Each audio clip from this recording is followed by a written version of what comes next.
Welcome to the Daily Wrap-Up, a concise show dedicated to bringing you the most relevant independent news as we see it from the last 24 hours. Monday, November 11th, 2024. Thank you for joining me today. It is not looking good so far for the administration picks, the picks for Donald Trump's administration that have so far been discussed, pointed to, thrown out, acknowledged by the people that have been tapped so far. And it's important to, just like yesterday, to frame it this way until these things are actually done. Even if it's discussed by Trump, even if it's accepted by the person, things change. They could change their minds. Somebody could back away. The Senate couldn't confirm those that require it. A lot of these things can change. So it's interesting that even as we see this going forward, you know, as usual, people will lean into it when they think it's something they like. They'll kind of act like we don't know yet when it's something they don't. The point is to be objective, but it is not looking good. The people, it's as a lot of people have kind of at least felt was a likely circumstance to say that they floated Pompeo and Nikki Haley in order to sort of make it seem that the other choices weren't as bad, when the argument could have been that they always were going to pick them. And it was a way to make it seem like the other neocons they chose, or whatever term you'd like to use, weren't as dangerous or influential or war hawkish. But the reality is it's almost every person I've seen chosen so far have been, I mean, I don't even have to list it off, from big pharma to war focus to Israel Zionist supporter, everything they claim they were fighting in the context of, you know, lobbyists and war and big pharma and all the things that, because of RFK Jr. and everybody else, that it was, you know, we were going to see a difference. And I certainly still hope that's the case. But I hope we're at least balancing this with objectivity and honesty about what's really going on, and having the courage to stand up and push back. Like, I'm going to make a point today about kind of the way that Dave Smith has been kind of rallying the troops, if you will, to say we have to keep holding their feet to the fire, which I think is fantastic. Even though I don't think it's going to make a difference, not because I don't think it's worth it or their efforts aren't valuable, but because I don't think they care. And I don't think they feel like they have to listen as much as they pretend that they think that. But I also want to balance that with the point that, doesn't that show us that this is not even remotely what we've all been told it was, even in this past? The idea being that this is something that shows you it's not a representative government. We're in a position where if you have to basically coerce and manipulate them into doing what you want them to do, then they don't represent you. And at the same time, I think that's what I was talking about before, which again, I do see even as a positive, outside of what I argue should be, let's buck the whole system and stop participating. I get the sense that a lot of the conservatives that see the problems but still just don't know what else to do are trying to use their momentum and their social media influence to almost trap them in the choices that they want, which good. You know, that's at least the people doing what they can within that system to get what they want from it. But my point is, let's not play that game anymore, because they're going to do what they want either way. I guess that's a little bit contradictory, because the argument is them doing that could have an influence. Again, my ultimate point is I don't think that's the case. Leaving open the possibility that we could make that difference, I hope it's the case. But at the end of the day, our history is shockingly clear. As far back as you want to look, it's always one thing or the other, or they wouldn't let this happen, or this lever of power was pulled. It never stops. So that's why I am jaded in this conversation, because I think we have a right to be. The evidence, I think, is very clear. So we're going to go over some of these picks, like Stefanik, or I mean, there's some that'll probably the Zionist connected entities, the idea that these people are overtly pro-war against Iran, or, you know, every one of these talking points have been shot down as the opposite of what Trump is going to bring to the table. There's also a clip that Decentered News put out, which is not new, but it's a good juxtaposition of what they're saying about why people are concerned about the RFK point of whether he'll have influence or not, because of what Lutnick said in a recent interview. Now, again, that could change. Maybe he's wrong. Maybe Trump thinks differently and Lutnick won't be the one. I mean, if one thing I think we can know about Trump, and even nothing is, you know, we don't know what they really feel, but ultimately that seems the most likely is that Trump is kind of an outlier. He does kind of do what he wants. And I do think that is almost in a way how they can manipulate him. But the hope could be that he won't care and do what he wants at the end of the day. But the question is, does he want that? Or was he just using the influence of RFK, which is an obvious political move of the past, or in general, to get your influence or your support? But we'll talk about the clip there and how concerning this may be, and hopes for that and where it could go. And I think it's important to highlight what I think is the illusion of that representative government dynamic and the negative directions that are being taken so far. My point, I guess, is that even if we get better picks after this, we have to be honest about how bad these people are. And I'm tired of playing this game where it's like one for them, one for us. Like, you got to play the game. No, we don't. No, he doesn't. That's not how this should go. That's not what we were being screamed at up until the election. Now, after the case, it's like, well, you got to play. We should be changing things, not playing the game. You can't have both of those at the same time. Like, this should be something that is going to be different. Because if the idea is that this whole system was weaponized against Trump and trying to murder Trump, and it should not be that you lean into that same system that was used against him. That just does not make sense. But I know a lot of people in this system were just saying a lot of these things in order to get the control, the power, the influence, the same old status quo to continue in their benefit for a few years. But we're going to talk about some interesting overlaps in the media, which I kind of felt seemed like a manipulation, or rather a troll, if you will. But now it seems it might even be something coming to pass about who might be the press secretary for Donald Trump. We'll talk about that. Talk about the kind of interesting hype around the idea that the Democrats are right now planning to steal the win from Trump in the next 3 months, which I don't think anybody could stand there and act like that wouldn't be something, like that's not something you would gasp at. It's like that's what they all seem to be doing. I think we're all aware more than anything around the conversation of Democrats stealing the election, but my point in honesty being all of them do it all the time whenever they can, that it wouldn't be surprising if that turned out to be the case. But I think it's interesting to highlight how even after this, and even sort of the slow roll Biden and the rest of them saying like, good luck, we're going to work together, and doesn't mean they're not secretly behind the scenes trying to manipulate, but it doesn't seem to be the way that we were told this would go. And now, interestingly, all the hype around how they're about to steal it and we're trying to stop them. And what if nothing actually happens? I just want to point that out. We'll go over this in a second. And we need to remember these things, the hype and how it could be used. And if it comes to pass, well, again, it's something that wouldn't be that hard to recognize. The evidence is what matters. Right now, what's the evidence? We'll go over this. It doesn't seem to be much besides they're doing this, and we know that's what they do because that's what Democrats are. Usual nonsense, in my opinion. Not that they aren't in ways doing this, but my point is this is hypothetical. It's not fact. This is not journalism. It's hype to keep people on edge coming up until what happens next for different. I think it's for obvious reasons for where this goes. We'll get into it.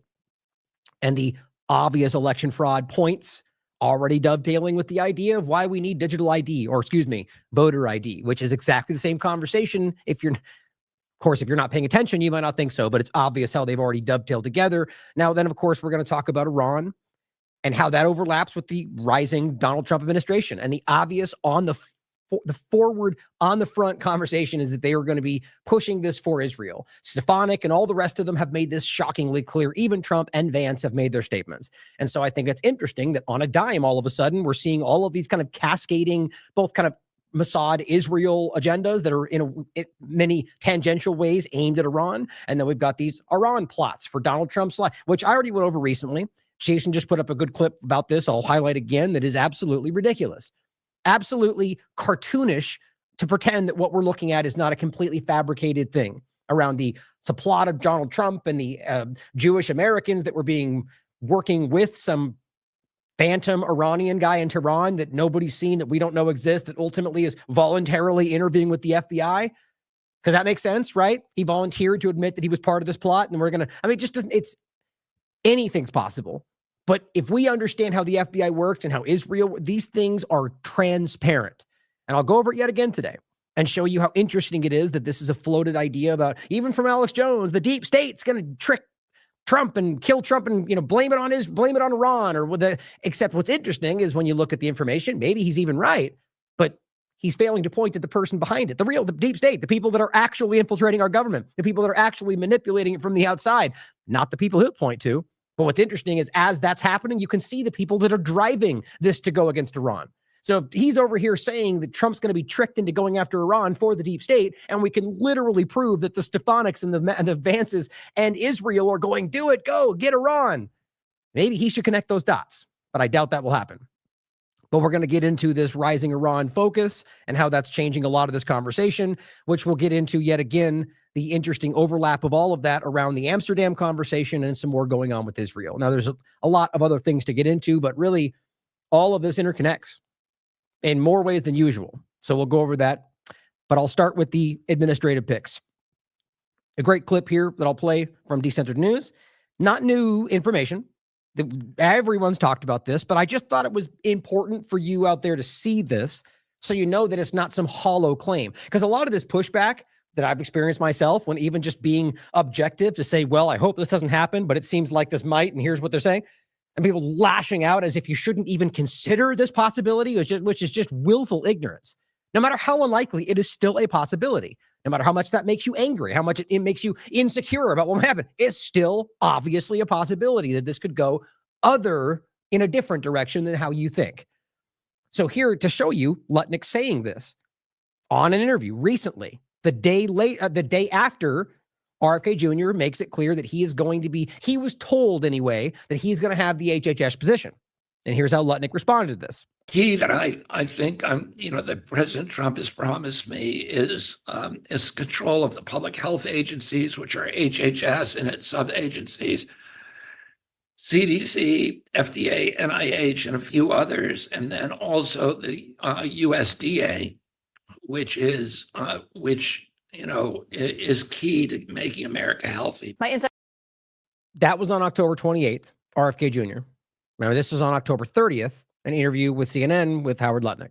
Source tonight is the co-chair of the Trump-Vance transition team and the CEO of the investment firm, Kenner Fitzgerald, Howard Lutnick, RFK Jr. He said that Trump has promised him control of the public health agencies, HHS, which would be also, CDC, FDA, USDA, all of these agencies. Is that true? Has Trump promised him basically the HHS job? So I spent 2.5 hours this week with Bobby Kennedy Jr. And it was the most extraordinary thing. And I said, so tell me, how's it going to go? And he said, why don't you just listen to me explain things? And what he explained was when he was born, we had 3 vaccines and autism was 1 in 10,000. Now a baby's born with 76 vaccines. So what happened now? Autism is 1 in 34. Here's what he said. Vaccines don't cause autism, which is what RFK pushes. Oh, they don't cause autism because I say so. Facts don't matter. Like, these people are so exhaustingly stupid, and it kills me that whether she knows it or not, she's shockingly wrong, because there's been I know of at least 3 different peer-reviewed studies that have clearly shown at least a link between the two. To say that it's just dishonest.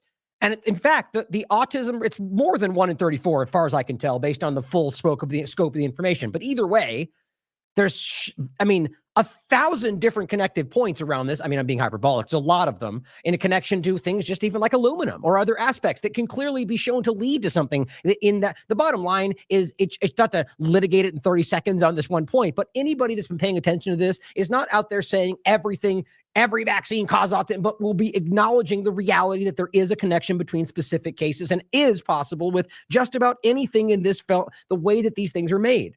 But I would argue it depends on certain things that are in them. Either way, the point is that with something like the one of the most prominent that's been researched around the MMR vaccine, the evidence, if you ever actually looked at it, not just watching a documentary, which by the way was well done, the reality of the actual evidence, the people that I've interviewed that have a Hooker, for example, who was actually there, who still goes around and talks at I've seen him myself at these different events where he breaks out his slides and gives you all the evidence. I think this is a guy that used to work for the CDC. And the reality is that it's undeniable. And that's why that whole thing spun out of control, because it was exposed that they had evidence that they literally burned. And it's not even a joke.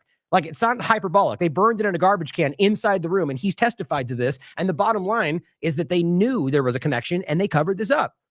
Now, it's broadened out from there, especially since we're all kind of, not just aware, but post-COVID-19, I think everyone in the world is is not just going, okay, autism is much obviously possible, but a hell of a lot more than that. I just think it's hilarious to this reflexive pushback that they don't do that. Now, I think my honest opinion, I'm kind of jumping ahead here, but I get the sense that they want this to fail. And I get the sense that this is going to be set up to blame the Democrats for why RFK wasn't allowed through the Senate confirmation to be on this team. I think of writings on the wall. I think it's quite obvious. And so that's why this was set up like this. Now, this is a clip, but if you watch the interview, the point is, why are we even getting into his claim about autism? The claim should just be about how broken the medical system is, which we all generally agree with, and he's going to help fix that. The point is, it set them up perfectly to be able to say, see, yes, anti-vax, that's why we don't want him. And the idea is being created right now that they want him and the other side doesn't. And it's ultimately going to I think, play out to where the other side doesn't let him be a part of it. Either way, I'm continuing to get the sense, as you'll see from the back and forth clip, that this is not going to happen. But back to the point, RFK Jr. says he promised him that position. Lutnick is about to respond and say that that's not the case. Which is why people are concerned that he could get a job like HHS. And I don't even He's think not he getting could a job for HHS. People are concerned that he could get a job like HHS. And I don't even He's think not he getting could a job for HHS. The key that I think that President Trump has promised me is control of the public health agencies, which are HHS and its sub-agencies. I don't even He's think not he getting could a job for HHS. What he's trying to do, here's what he wants to do. He said, I want data. I just want data. It's He online. wants the data so he can say, these things are unsafe. He obviously more than that. So now here's two things happening. Obviously, Lutnick could be lying. He could be wrong. He could be misinformed. He could be outside the circle. Just always demonstrating the objectivity that we will always bring to the table for people out there in the partisan field trying to pretend we're taking a side. The reality is, of course, he could be wrong. He could be lying. I'm not jumping to conclusions because Howard said this, that it won't happen. But obviously, if you're continuing to look at the evidence on the table, that's one of the only real points we have at this point to suggest that the opposite is true, despite Trump saying this a while ago and RFK floating that idea. So that just to be stated, we still don't know because it hasn't happened yet. But it's interesting to me that Howard could be, there's another angle, actually. He could be doing this in order to muddy the waters, to make people misreport, because then it ultimately happens. There's a long-term game in all of this. But what I think's interesting is right here. He wants the data so he can say, these things are unsafe. Okay, so what's interesting is you also have Howard misrepresenting what RFK Jr. is publicly saying. He is not saying, just give me the data and I'll be okay with that. He's very clearly, as everybody, not even anybody, everybody, because it's a big topic, is very aware that he is telling you he wants a bigger position to change the medical field. Simply having the data to show us what we all already know, these things are deadly, including Trump supporters, won't change anything because all they'll do is pretend he misrepresented that. I mean, look what happened through the whole dynamic. There's the body of peer-reviewed evidence. I hope you guys are listening out there that aren't actually following the show. The body of peer-reviewed evidence at this point in time is overwhelmingly clear that these things are killing people, that these things were not effective or not safe, and that the overwhelming evidence shows that this was never even worse than the flu from day one. That's the Ionitis group. That's the standing peer-reviewed science. I love how the Trust the Science crowd turned out to be the most anti-science people on the planet. Only when it started to go against what they were saying. They were the narrative crowd. They were pretending that was the science. Or these people thought narrative from people in white coats was always the science, however you want to look at it. The point is that right now that won't change anything, and we all know that. It'll simply, our people that want to hear it, who already know, are going to say, yes, finally, somebody in power is pointing it out. Everybody else will call him an anti-vaxxer, and they'll say that's the data he's misrepresenting. He doesn't understand it. He's not a scientist. It's the same game. It's set up to fail.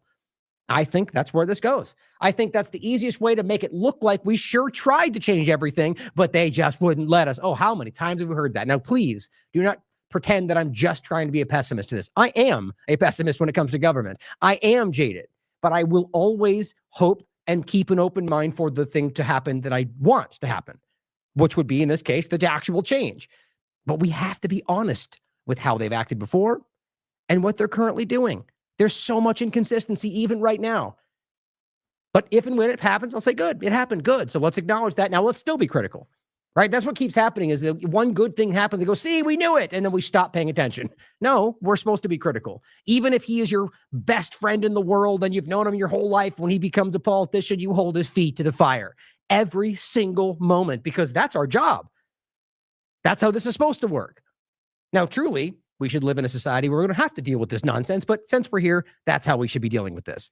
Now, here's how it goes forward. All I want is the data, and I'll take on the data and show that it's not safe. And then if you pull the product liability, the companies will yank these vaccines right off of the market. Remember Roundup? But you're saying he would not be in charge of HHS. No, of course not. The key that I think the President No, of course not is a very definitive answer. Trump has promised me is control of the public health agencies, which are HHS and its sub-agencies. You're saying he would not be in charge of HHS? No, of course not. Okay, so he's not going to be He's like not going to be the secretary. No. Well, he couldn't get confirmed, but would he be an inactive? Yeah, it is what he wants to do. So why would Howard lie about that? I mean, really take a second to think about it. The obvious that he wants to convince somebody that's not, that they're base level one. But we think bigger than this. Why would Howard go on CNN knowing that it's the CNN, it's not Fox, right? And lie blatantly when you can look up what RFK is saying about what he wants or what they're going to do? I mean, really think about that. These things don't just, I mean, it's certainly possible that it's random, that he just decided to say something, who knows? But usually in this field, these things are exquisite, like deeply planned out. What they're wearing, what they're going to say, the way that they look. I mean, trust me, these things are mapped out, not always, but usually. And so in this case, I think we need to ask ourselves whether this is exactly what I'm talking about. It's about trying to set this up like a fake back and forth game to make it look like things resolve the way you expected because, it just didn't have, when it's been completely mapped out. I just want us to consider that. Position That's or not what anything he like wants to that? do. I just told you what he wants. He wants to help get data. You're saying he wants so can access to prove data, things. but that he would just be... wants data. No, the data is already there, ladies and gentlemen. Anyone paying attention, all the people who would actually look at what he has to say in this conversation already know this. All of them. They already know that. The data is all there. It's already been public. Even just VAERS alone shows you this, but we have plenty more than that. What they're talking about, by the way, is all the data that comes from their pharmacovigilance, Moncef Slaoui and Oracle and all the government data that they haven't showed you. You know who could have showed you that before? Donald Trump. In his entire time he was in power, and they did not show you any of that, pretending it was saving lives. Now, then was a 4-year period with Biden who could have done the same thing, and he's equally complicit. Now, when Trump comes back into power, why would he show you all the data that literally criminalizes, that shows that he was lying to you or that he was misinformed? I'm willing to bet you anything that even if it does just come down to RFK getting data, how much you want to bet it starts the day Biden took office and ignores the primary beginning point of all of that covering up through 2020. Hope I'm wrong. But as TLAV News simply highlights this, and Stacey Bird says, you don't understand. He gets a large say in who gets in. That's what it's been from the beginning. Quit with the propaganda. You know what's funny about it? Okay, so he literally gives you unbiased, just here are 2 clips, and then he gives you the quotes. Uncensored News doesn't even give you his opinion. And to these people, it's propaganda. You know what it is? You know why it's propaganda? Because it's something that makes you feel uncomfortable. You don't like what this highlights, and so you pretend it must be. This is the kind of willful ignorance that is pervasive in the partisan conversation. What do you mean you don't understand? You're talking about RFK Jr., or you're talking about the person who, without criticism, posts a clip of them speaking? And maybe you don't understand. He gets a large say in who gets in. Who? RFK Jr.? How do you know that? How has that been proven? Oh, you mean the words of politicians? I mean, this is the craziest thing I've ever seen. Worse than I've ever seen it. Because we know for sure it'll be less with these guys. No, we don't. Maybe. I hope so. You're probably right, but we don't know that. There's so much false certainty on overdrive right now. Quite frankly, I think it's sort of a preservation, or what's the term I'm looking for? Self-preservation.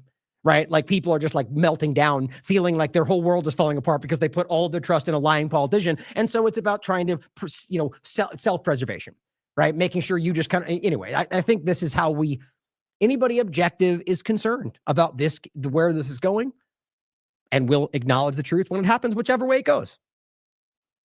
Now, let's get into all the other horrifying picks. Now, quite frankly, let's realize that even RFK Jr., for all of his positives, is still completely pro-Israel genocide. Has not called these things out, and is still in every way endorsed and continued to support what they're doing. Even when asked point blank by Dave Smith about the influence from Israel in the U.S. government, he paused for like 10 seconds straight and then said, well, I don't know that much about BS. That was a cop-out, and even Dave Smith's half smile made that very clear. But the point is, who knows why? I don't really care. I mean, I do, but at the end of the day, there's compromise. There's what's the right word to call it? The person is, if you're not able to acknowledge that, there's something that is driving that decision. It's not simply the truth. Now, Lou Rage points this out. Here's another example of somebody. I used him for the picture today, which, by the way, I obviously added that flag where he's holding it, where it was an American flag. I just can't wait for someone to act like we tried to manipulate. It's an obvious Photoshop. The point is simply to highlight that both of these people are wildly pro-Zionist, both Trump and Lee Zeldin, and are over the top pro-Israel Zionist, and the idea being that both of them are demonstrating that they will go out of their way to support and continue to blindly ignore the genocide, as well as support any agenda Israel puts forward, like going after Iran, carrying out their wars overseas in the interest of Israel at the expense of Americans. And there's a couple more here that are even more alarming about people who are literally ex-IDF members who are now becoming, like Brian Mast, for example, but there's more of them. I just don't know why this is not an obvious example of infiltration, whether it's Russia, China, or Israeli military. They should not be in the government of this country. But Lee Zeldin, I'll show you this clip in a second. This is just simply showing you that it says, after losing New York governor bid, takes up Republican Jewish leadership role. And this is this platform simply saying he's been chosen for EPA. Now, EPA was something that would be, did RFK Jr. have influence over this? Like what's her name was just trying to suggest? If so, then I disagree with his choice. But here's the actual article from The Guardian. Trump picks ally Lee Zeldin as environment chief for the EPA and vows to roll back rules. Roll back rules. Okay, so right now they're not even enforcing. Now, I'm not. My opinion is always less government. I want less. That's obviously the case. But if we're in a position where these people are pretending to be acting in your interest in regard to keeping you safer, well, they're not even enforcing what they currently have. So the bottom line is, if this person is going to be in a position where they will care about what's hurting you in that context, whether they're, how about this? How about we start with the same point about RFK? How about you just give us the information? Admit what's always been going on. If this was really about changing of the guard and demonstrating that these people have always been lying to you, then they would throw the doors back. They would make it clear. But the problem is there's always an excuse. Like, what's the thing that Tucker said one time? I think it was him. That Trump said basically about the JFK files, where he basically said, well, if you saw what I saw, you wouldn't show it either. BS. I don't care what you saw. The truth is what we deserve. Americans deserve to know what actually happened. And at the end of the day, you're still a gatekeeper. Whatever your justification, this is the point. There's always a rationalization that it's in the best interest of America. How do we know that? So you're telling me that Trump agrees with the deep state and why they hid that information from you? That's the only way you can rationalize that, because they're the ones they keep telling you have been hiding this from you. The point is, it's Israel, guys, and we all know that. The information has always been there, and he is pro-Israel. So if you can't see how we're still being trapped in this control, the point I keep making over the years and why I called this out when Alex Jones talks about globalism, that's Israel. They're a central leading part in what they pretend, in what they go out of their way to not point at. Whether it's the influence of this country, the globalist direction, the World Economic Forum, that's the same people. And they just want to walk around it because there's something influencing whatever that is, the choices they make. So here's another example of this Zionist influencer who is now going to be in charge of the EPA. Here's an example where he is openly he introduces a unconstitutional bill to combat BDS. So as always, like we've shown you and this has been roundly discussed, this is unconstitutional. You have a right to boycott, to divest, and sanction in the context of how an individual could, the point is that sanctions in that context for BDS is about a larger action, but just nonetheless, you can choose to take action against them that you could deem sanctioned. The point is you have a right to do any of those things. As an individual, I can decide if I want to boycott or divest from Israel or petition my government to divest or sanction Israel. Of course you have that right, but they want you to believe, they're telling you you don't. Whether it's Abbott in Texas or any number of other places in this country, like Representative Zeldin, who is now going to be in a position in the U.S. government with Trump, that you don't have a right to boycott Israel. Is that what you want? Is that free speech, guys? Is that the First Amendment? Hardly. But Donald Trump supports this, as we've made repeatedly clear. Here is Lee Zeldin saying 6 years ago today, this was in May of this year, President Trump made history and fulfilled the promises of the past by moving U.S. embassies to Israel and the rightful home of the capital city of Jerusalem. Right? The crime, by the way, the international crime that was Trump arbitrarily dictating, whether it's Golan Heights or Jerusalem, these were all illegal actions. The international community has always been clear on that. And it's not because they decide, it's because it was obvious. Same thing with the West Bank annexation that we all know, and they just keep doing it. So my point is, here's another example where you have a U.S. politician who is willing to ignore the law as long as Israel's benefiting, whether it's about your rights or international rights, or law, rather. Here he is saying, and this is from April this year, pro-Hamas sympathizers, so in other words, Palestinian supporters. Already, we're demonstrating how these people like this are willing to undermine and even smear and attack Americans for Israel. So are we pretending let's just even say you're pro. So do you not have a right to decide you want to support Hamas? Well, that is your right. It is. Just because you support a group that you want to see as committing crimes, as some cases that's the case, but let's not forget they're funded by Israel. That doesn't mean you're committing crimes. right? But you see, this is the problem. We find this dynamic where the U.S. government argues you have the freedom to do everything free. This country's free, except you can't think that. You can't say this. You can't go over there. Don't even think about waving that flag around. Yeah, freedom. The point is obviously that there is plenty of great things about this country. There's plenty of great things about pretty much most countries, but there's also bad things. And if we can't acknowledge that and be objective about how bad this is getting and where it's going and why, then this kind of thing's going to keep happening. He's saying pro-Hamas sympathizers aren't promoting an endgame of peaceful coexistence with the Jewish state, except that's exactly what they're doing. They're literally exactly doing that. I mean, almost entirely. If you look at most of these protests, almost every single one of them are talking about a two-state solution, talking about actually finding an endgame to this, or yes, there are the conversations of there being only a state for Palestine, which, by the way, is legally accurate, but I would disagree with it as well, because there are people in Israel that did not choose to be in this position. And so the bottom line is that you're lying about them and calling them pro-Hamas when that's not what they are. This is for Israel at the expense of Americans and their rights. And he says, this means jihad. No, it doesn't. These are ridiculous claims.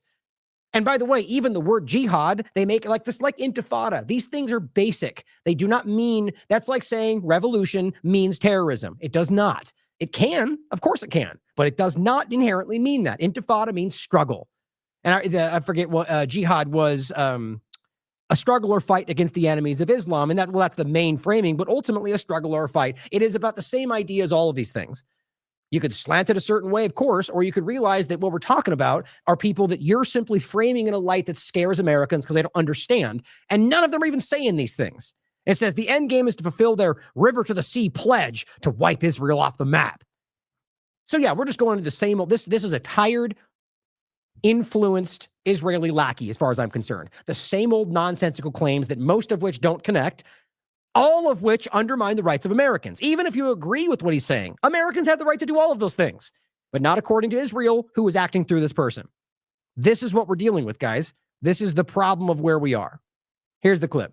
A rallying cry for many of these protesters across the country. October 7th was a rallying cry for many of these protesters across the country. Iran's attack on Israel this past weekend. By the way, which by every metric, including Israel's definition, that was a self-defensive act. But, not to him, though, because narrative. Was a rallying cry, a motivator for many of these protesters. You mean the act in which they bombed only military targets and literally killed nobody, even according to Israel, despite Israel before and after bombing civilians with their precision strikes? Is that what you mean? Right? Do you think he even knows that? Probably not. Doesn't matter, though, because he is not acting for Americans. In response, the next day, you see people bringing Hezbollah flags. Which is their right. Hezbollah is not a terrorist organization. The bottom line is they have a right to wave whatever flag they want. But that's not even what he's actually talking about. This is about trying to frame anybody that is representing or pointing to something that is what Israel doesn't like as terrorism. It's the same lazy argument the U.S. government makes about anybody they don't like around the world while funding the most radical elements in the world. Simple. Everywhere you look. The moderate rebels were the terrorists. The people they were fighting were people defending Syria. Now, there's probably crimes on both sides of this, but realize there's only one group that is in the wrong there. And it's the same dynamic everywhere you look. The one illegally occupying Palestine, the one illegally occupying Syria, the one illegally occupying Lebanon. Those are the criminals in the conversation. Not to say that either side is not responsible for crimes of the past, but that's the legal reality. And so when somebody supports Hezbollah in this context, you could make it out to be they want to murder people. But you could make the same argument for people waving an American flag, right? It's the same context. Hezbollah is not a terrorist organization. They're a popular group that is more than just military, by the way, that are actively fighting against an illegal occupier. And yes, there are also things you could point out that would probably make you upset, just like the U.S. military, all the way back you want to look. See, if we're actually objective about this, it's pretty easy to see the dishonest nature of what people like this do for Israel at your expense. Onto the streets of New York City, closing down the Brooklyn Bridge from coast to coast. These protests pop up across the country today, as you just pointed out at the top of the show, where protesters are identifying with Hamas. Are they calling on Hamas to stop using human shields? Oh, you mean like Israel? As a matter of fact, as all the evidence shows, over the years, they've continued to use human shields, that the UN, every human rights groups have taught. Are you worried about that? Are you calling out Israel for stopping using human shields? Or are you only pointing to a group that no one has any evidence to suggest is even happening? Not to say that it wouldn't or hasn't, but UN has never been able to prove that. And here, by the way, is many examples from Israel. 2013, Palestinian children tortured, used as shields by Israel, per the United Nations. Reuters, Israeli soldiers who used Palestinian boy, a 9-year-old, as human shields avoid jail. So innocent civilians as human shields? No. Are they calling on Hamas? And why would they need to do that? Why would they need to be saying, we call on this group that Israel funds to stop using human shields that we can't prove they're even doing? Does that make sense? And even if they are, why would they? What's the interest of them doing? Is Hamas going to go, oh, okay, American students are asking us to stop? It's a stupid argument. The point is, what they're arguing for is the reason. Let's just even say they were using human shields. You know why that might be happening? Because they're illegally occupied and have been under the boot of an authoritarian apartheid state for 76 years. And so you might understand why somebody might be saying we support the group that's being oppressed. On top of that, realize there's no evidence they're using human shields, despite the claims they keep making. And the amount of evidence for Israel doing that is monumental. But here's an American representative, in big, huge air quotes, acting like we have to only look one way. And by the way, using the lie from Israel to go after American citizens. Is that what it looks like to represent American interests? To release hostages? They aren't. You mean the thousands of hostages Israel's been holding long before October 7th, and now it's gone up to 10,000 plus, and children, women, people that are there for 20 years with barely, you guys know all this. Just making the quick point, the reality that he's, again, saying, why aren't they calling for them to release hostages? Well, guess what? Some of them are. He's lying about it all. He is literally reading the script that was handed to him, because you can prove a lot of these people are out there doing that. A lot of them are Israelis and are Jewish and are calling for that to happen. And you know who's not letting that happen? Netanyahu. Over and over and over, even according to Israeli media. But this guy doesn't care, doesn't know, and that's scary. Are they calling for a peaceful two-state solution? Yes. Any more points? Easy. Yes. All over the place. Where the Jewish state of Israel is able to continue to exist? Yes. All over the place. Most of them are. That's the most prominent point in the entire conversation they're putting forward. But guess what? He lies about that. No, their rhetoric is from the river to the sea, Palestine will be free. Right. Free. So in all that area, Palestine will be free. Am I supposed to confuse free with murder and death and jihad? No. This is Palestine will be free. And yes, in some context, that could mean anything you want it to mean. Sort of like when the Likud party has from the river to the sea, there will only be Israeli sovereignty. Couldn't you make the same point? But of course not, because that's okay to him, even though neither of them actually mean that, even though my point would be that from an Israel perspective, what they're doing shows you that is what they meant. But you can't say that anybody in Israel that makes that statement means genocide. They could just simply mean that they want Israel to be in control and Palestinians can live here too. That's the point. Even though you can watch them committing genocide, you still have to be objective enough to say just because someone says that doesn't mean they mean genocide, because those words don't mean genocide. You don't get to go wink, wink. They mean what I think they mean, and everybody has to go along with that. But here we are giving morons like this the platform to speak for Israel at your expense. I believe that their end game is not to get some attention for a day, to speak a voice. Or, stop genocide and murdering of children, 67 a day right now. But, attention. Do you realize how insulting that is over everything else? To downplay it as they just want attention. All this is about is playing into the idea of the left-right paradigm and pretend like they're all a bunch of lefty children and don't even know what's going on. No, we know what's going on. It's genocide. They're literally murdering children, Americans included, Israelis included, every single day. And this guy doesn't care about any of it. He only cares about the Zionist agenda, which is clearly what he's supporting. Now, I'm not saying he knows that. I think he does. That's my opinion. But my point is, every single word he's oozing out right now is for the interest of Israel's agenda at the expense of Americans for the 45th time. I hope you hear it. For this moment, I think that statement of from the river to the sea, Palestine will be free, that is an endgame. If that's the best you can do, from the river to the sea, Palestine will be free, wink, wink, they mean murder and Holocaust. I mean, you guys have lost the plot. Think about that. If that's how, if these people were a fraction of what they keep screaming they are, wouldn't there be more than that? Wouldn't there be more than some spray-painted Hamas thing that clearly comes from a Zionist, or even if it's not, that's the best you can do, Hamas? I thought we're supposed to believe these are all neo-Nazis asking for Jews to be killed and marching through the streets. Oh, that's right, Stefanik. Those were all lies, according to even the police that testified in front of you that you continue to lie about. These are the people that Donald Trump are picking so far. It's not a good look. Hopefully, Republicans, never mind, conservatives, have the courage to call this out. And many of them do. So good on you, because I'm seeing it all over the place. But I want it to become, I would prefer that it came from a place that is not somehow Trump is being played. Realize that he is involved in this decision-making process. Now, by the way, here is, as I call out from Elon Musk in 2023, he goes, as I said earlier this week, decolonialization, which I still can't believe he made that point. Somebody who comes from South Africa, but I guess from the other side of that conversation, that you're not allowed to say decolonize. Really? Aren't we all in agreement that colonization?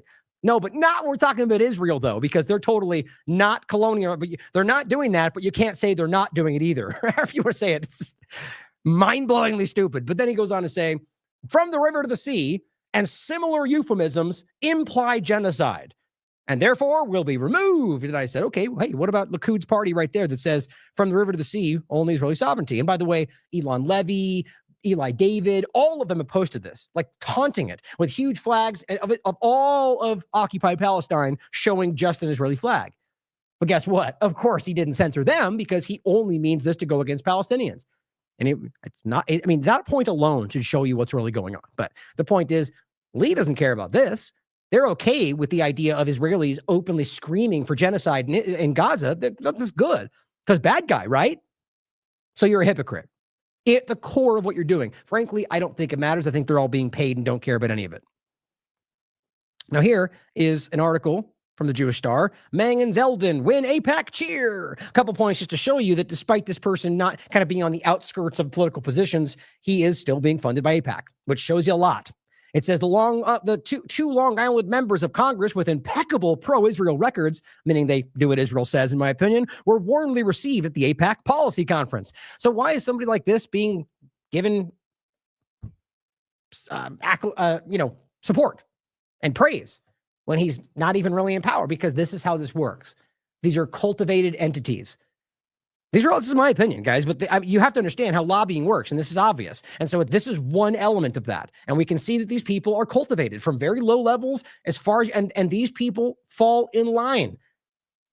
It says, Republican Lee Zeldin reiterated their support and urged continuation of a long tradition of bipartisanship on Israel. And it says, Zeldin said that I want my Democratic colleagues to be successful in fighting back against anti-Semitism. Right. So fighting against your completely constitutionally valid position that you feel a certain way about certain people, which, by the way, I would argue is disgusting. You feel people are bad just because they're Jewish or Christian or whatever else. Yeah, you're a bad person, in my opinion.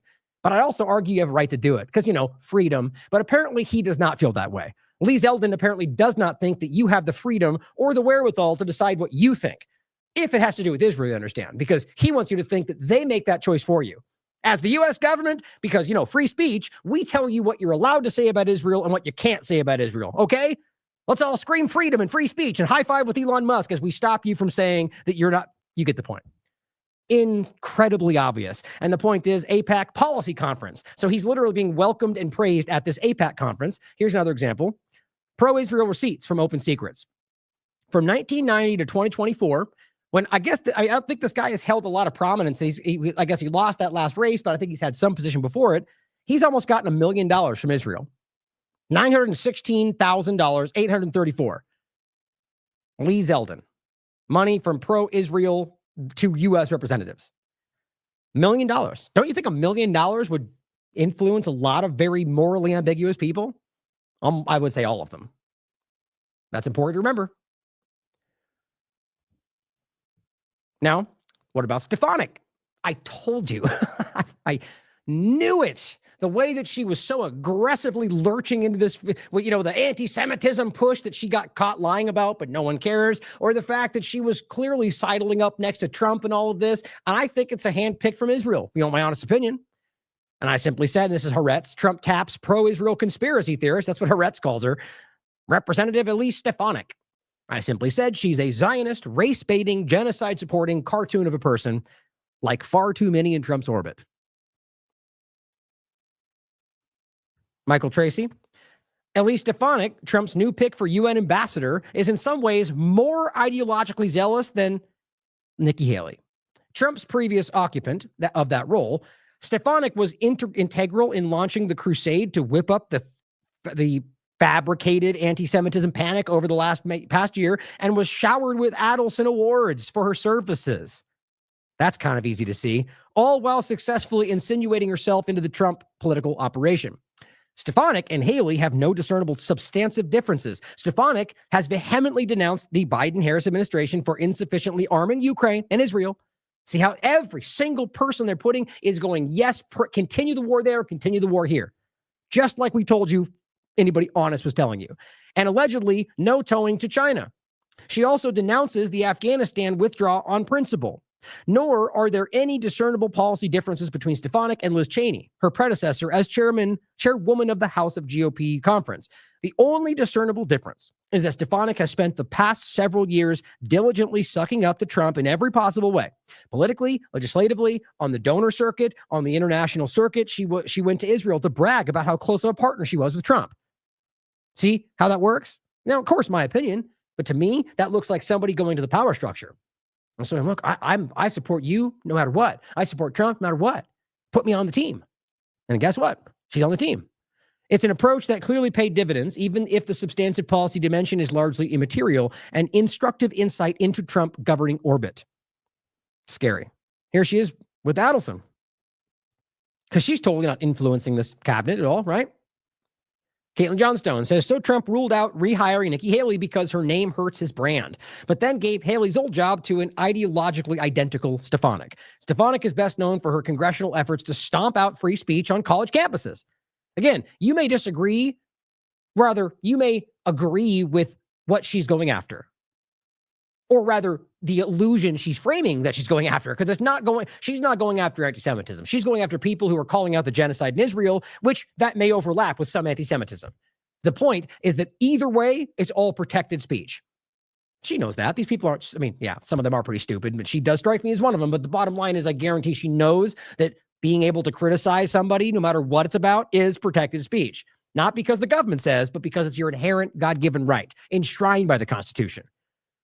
So just because you don't like what someone says, that's the woke right for you right there. And that's not just politicians. Clearly, it's wildly, the thread or the vein is right on the surface in the extreme right supporting Republican side. Canceling people that make bad jokes about Donald Trump, getting them fired, going after people that they claim are speaking negatively about Israel. They're not allowed to. You can't burn the flag. All of these, whatever you think about them, are protected. As even the Supreme Court has ruled. And all these people are driving you to go against your own rights, using things they knew they would lie. They would, it's like the conversation of, that's why I think Trump is in the position like he was during COVID to pacify the people that would push back.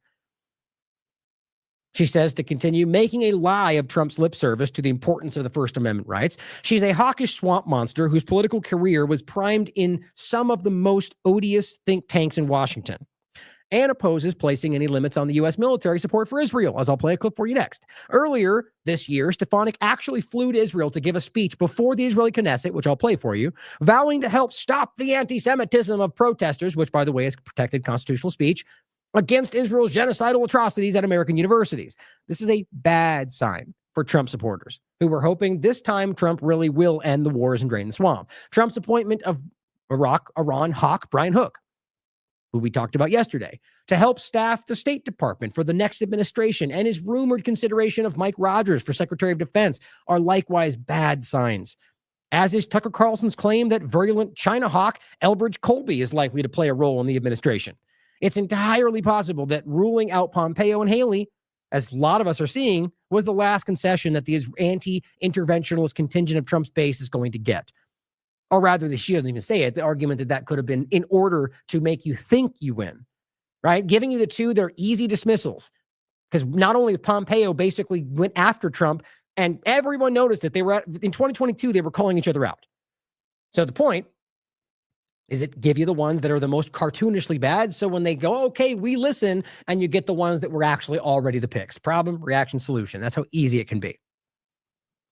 Sam Husseini making that point. I'm betting that Pompeo and Haley were floated to make whatever warmongers Trump nominates more palatable. Just very logical. Now, here's Stefanik. This is November 10th. The Biden-Harris administration knows the Palestinian Authority is continuing their pay-to-slay policies and lining the pockets of terrorists who kill Israelis. Now, It's so embarrassing that if she actually thinks this, how out of the know these people are, despite having power. And I think that about a lot of people in Congress, because I think we can see the actual ruling structure. Either way, a lot of these people on left and right side, they are just absolutely ignorant, yet are led to believe they're in the know. My point is, either she's lying or she believes this. And the bottom line is Palestinian Authority, as Robert's covered, as even people at high levels of this conversation on both sides acknowledge that the Palestinian Authority is an illusion. They're an entity that Israel uses to keep Palestine in check so that they don't have to be seen doing it themselves, even though that's what it's now today happening post October 7th. But before that, they were used as this, acting like they weren't the ones governing. But at the end of the day, they were absolutely doing so. Palestinians will tell you that if you listen.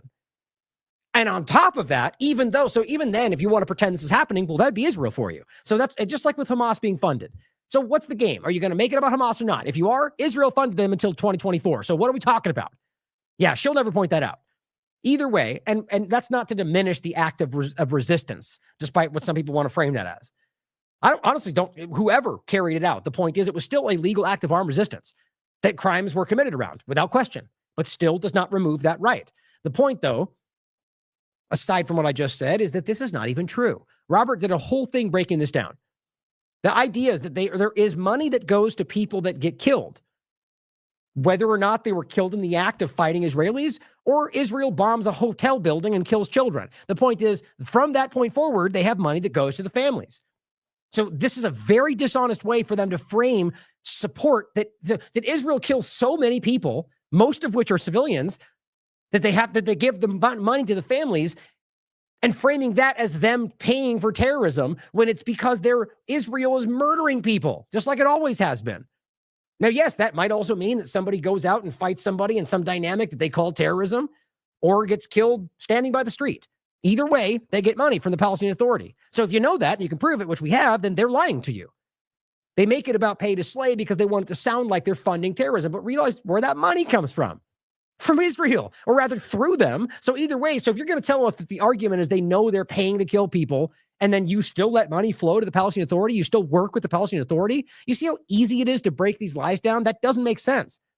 This is lazy, cobbled together narratives that we're supposed to believe that people always did until they shot themselves in the foot with their belligerence on October 7th, post October 7th. That's the reality.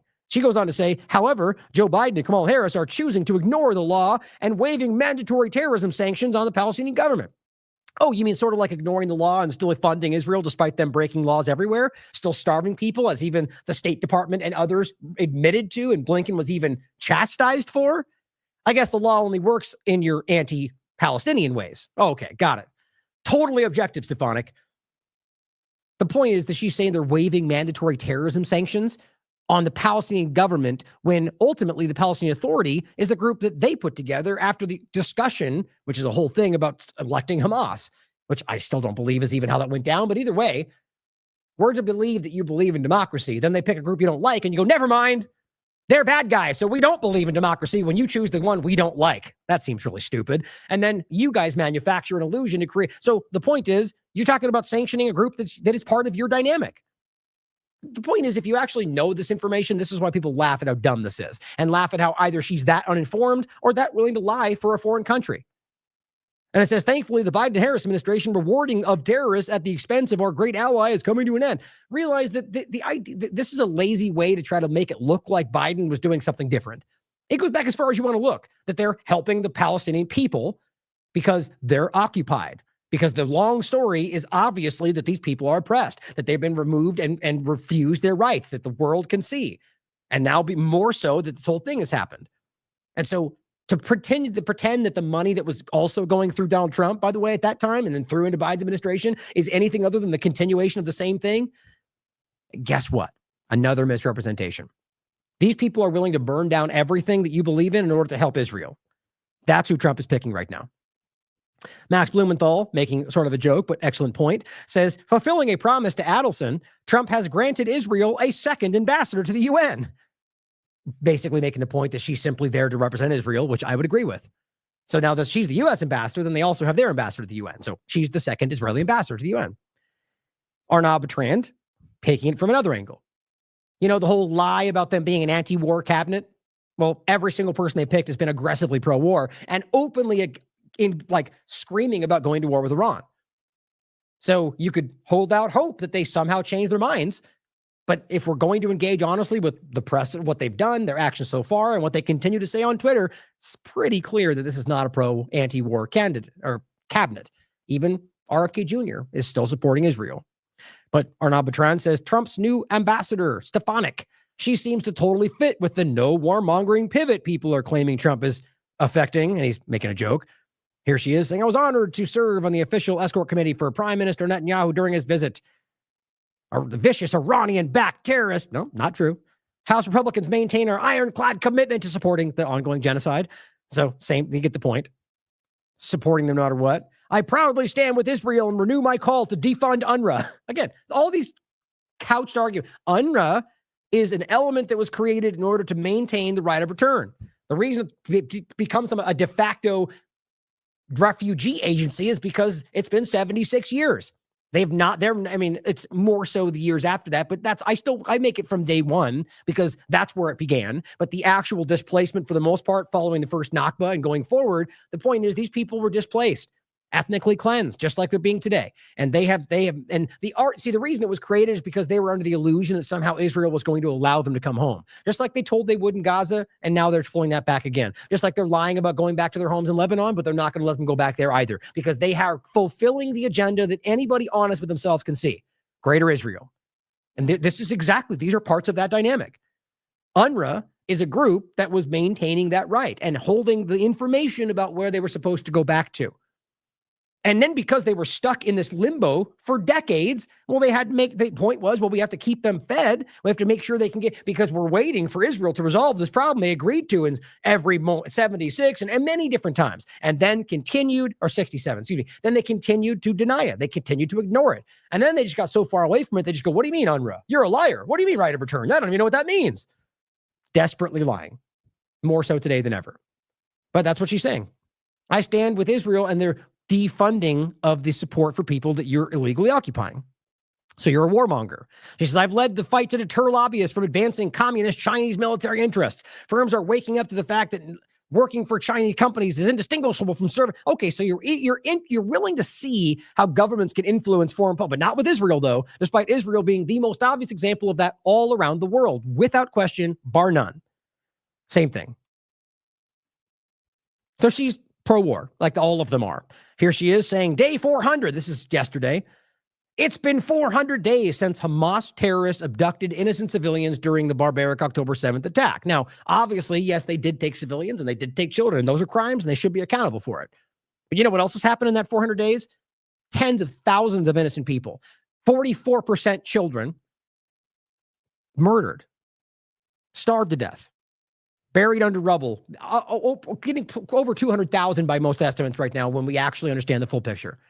But that's okay, though. We don't care about that because, they killed some people and then Israel killed the rest of them, which is the reality. Even Israeli media, despite that still somehow being contentious, has admitted Hannibal Directive. They killed their own people. And it's very clear how many it seems the majority, in my opinion, but the obvious evidence is that they did something that nobody even wants to admit, not even to themselves. But day 400. Oh, you mean all of the hostages that could have come back on the 9th and the 10th because Israel declined both those first offers for full exchange? Yeah, so Israel left them there, and their own people are saying that. But Stefanik is willing to lie to you and the media and to Israeli people for Israel. So it is politicians versus the rest of the world. And none of this is in the interest of your rights. There are over 100 still being held in Gaza. Yeah, they could have been home 14 times by now, because Israel continues to not let that happen. As even Haaretz has written systematically, how Netanyahu has systematically thwarted hostage negotiations. And there is probably 15 different articles coming from Haaretz and other Israeli media and other Israeli activists and people all around the world telling you they have made sure this won't happen. And she says, we must bring them home now, including 7 Americans. Oh, funny how you only mean the 7 that are Israeli Americans. What about the 600 that were there? If I can grab that real quick. Maybe it won't pop up this time. Of course not. Oh, there it is. 600 Americans are estimated to be trapped in Gaza. So right in the beginning, there were 600 Americans, some of which just Americans, some Palestinian Americans, were trapped. They never once have these American representatives talked about them. None of them. But they'll still, I don't know why this won't load. I'll include the link. This is the systematic. Let's do this. Dang it. I don't know why this stuff doesn't load for me now. I'll come back to it if it loads, but you guys all know that it's, there's been 1,000 different times showing you that he has thwarted the actual discussions. It just kills me because the one person that probably needs to see that, who would probably still dismiss it anyway and get angry and leave, not going to see it. And they're going to go, I knew it wasn't real. People just self-fulfilling. But it is disgusting that she pretends to care about Americans when all she's caring about is the Israeli part of that discussion, the Israeli Americans, not the other Palestinian Americans. So she doesn't care about Americans. She cares about the Israeli Zionist part of it. There's no way to misunderstand that. So here is her speech in Israel to the Israelis, to the Knesset, their government. Ask yourself why she's even going to Israel. This wasn't just after October 7th. Why are they going to Israel to pledge their support for Israel? Well, this is before the election. Now you can understand why. It's about trying to say, please let me be a part of the American government to Israel. Because, you can connect those dots, I'm sure.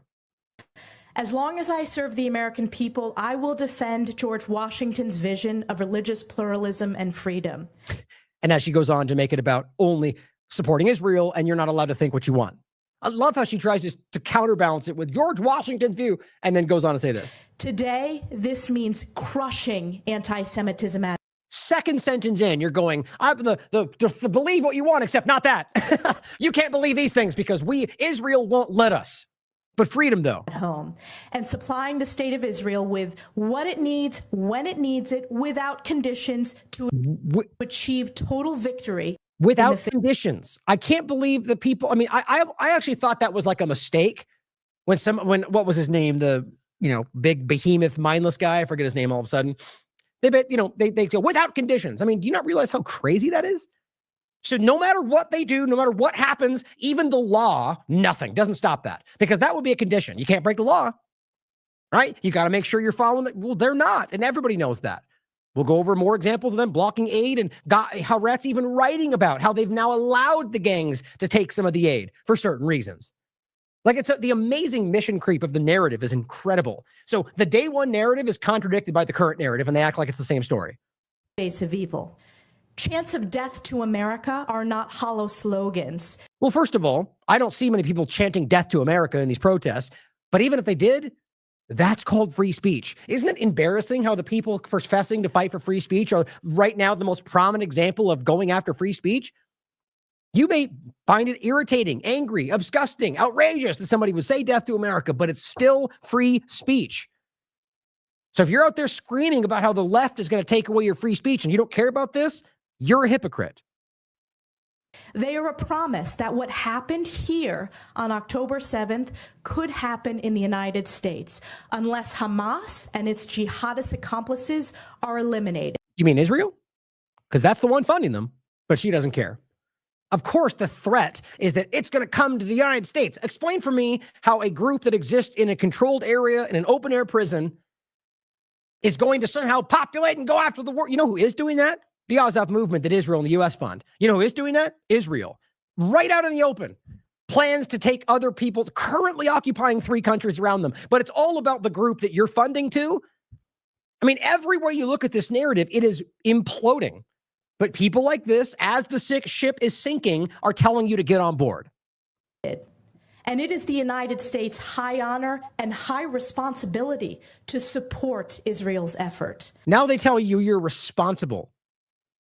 She's telling you it's your responsibility to support a foreign country in their war. How does that make sense? You can argue that we should, allies and all that, but a responsibility, the language they're using shows you how desperate this is. They're trying to convince you that your job is to fight for a foreign country while they murder people, while they commit crimes, while the world calls this out. They're on the sinking ship, guys. Frankly, I think they know that. I think they are so desperately compromised. Whether it's Stefanik or Donald Trump, I think these people are incapable. Like RFK Jr., we still all wonder why that went the way it did. How do you explain that? There's something bigger going on. I have been clear at home, and I will be clear here. There is no excuse for an American president to block aid to Israel. Aid that— Yeah, one of them is the law. But so again, no conditions. So there's no excuse. So even if they break the law, even if they assassinate an American president, even if they steal nuclear technology, even if they bomb a U.S. ship, it doesn't matter. No matter what. That's what it means. You're here. There is no excuse for an American president to block aid to Israel, aid that was duly passed by the Congress. Oh, isn't that funny? Okay, so Congress hasn't declared war since what, before Iraq? But let's pretend like Congress decided we're going to fund them.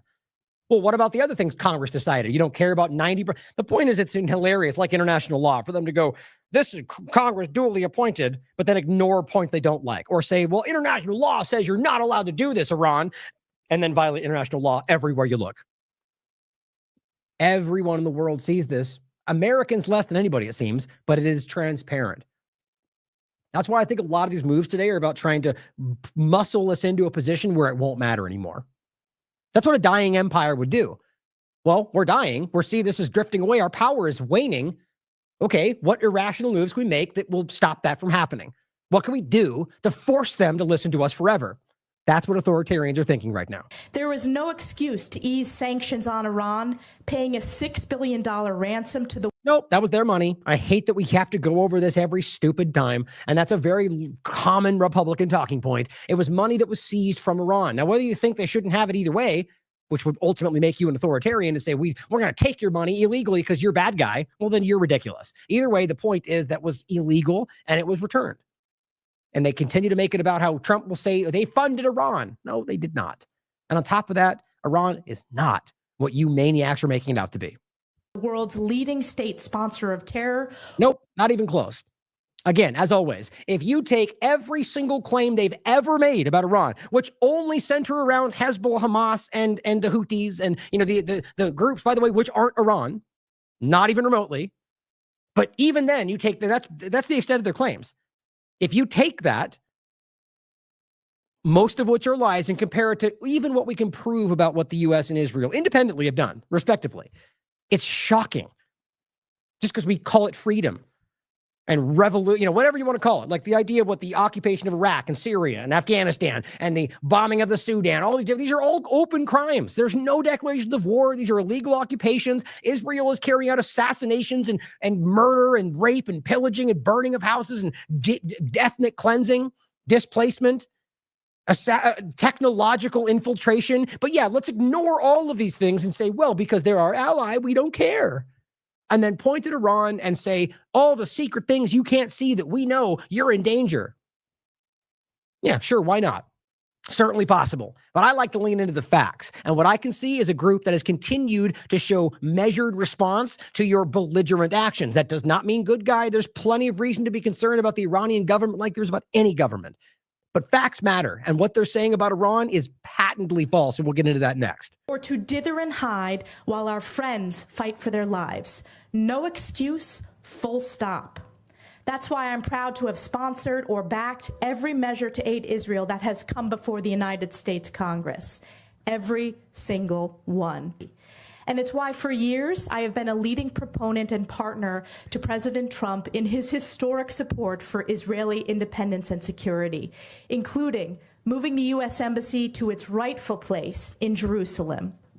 Israel is indeed a miracle, an outpost of— Right. Again, a crime, right? What they did was a crime. It was a violation of international law. No matter what you think about it, that's objectively the case. Same with giving them the Golan Heights. That was Syrian territory and still is, despite Israel's occupation of it.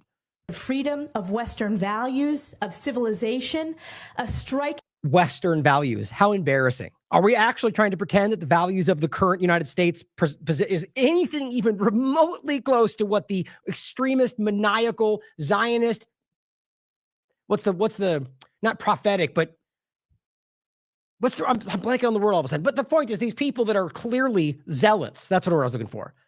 That's not every Israeli or every Jew, clearly. But the current driving mindset that justifies raping prisoners, that justifies the murder of innocent people because they look and feel and act differently and have a different religion, that is not the same that we're pretending we represent. They are an anomaly in the world today. And that has become shockingly clear to most people now, despite them still trying to bury what happened. And she wants you to believe that we share Western values. God darn it. I mean, these people are so compromised, it's disgusting. Example of human potential, the physical embodiment of Herzl's maxim, if you Herzl, you know, the atheist who started Zionism, which is an easy thing to prove. You will it, it is no dream. It's the same founding ethos that we prize in America. My the God. American dream. Oh, okay, good. So the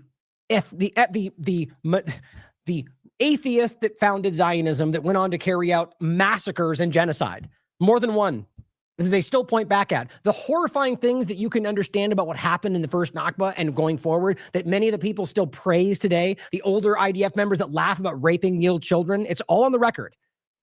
We're going to pretend that that's the synonymous with the American dream. Well, to be honest, there is conversations to be had about the horrible things that happened to the Native Americans. So maybe there is more alignment than we realize. But either way, that's not what Americans believe today. The reality of what we see ourselves at is not even remotely what these people are showing the world to be. But she wants that. Where are the conservatives out there with the integrity to call these people out? I am hoping you can push back, especially the ones I was talking about earlier. That somehow you see the problems, but you think maybe you could muscle this into getting what you want. Please try. I would love to see somebody better in this position. Now here, by the way, is that article, which for some reason it shows the grayed out. I couldn't get it on the way back machine for some reason, but how Netanyahu has systematically foiled talks to release hostages from Hamas captivity. Over and over and over and over. And it's amazing that people don't want to see the reality. That was David Icke, by the way, posting this. And he simply says, Trump selects Stefanik. This is why he picked her. I agree. Now, here's what David Smith had to say.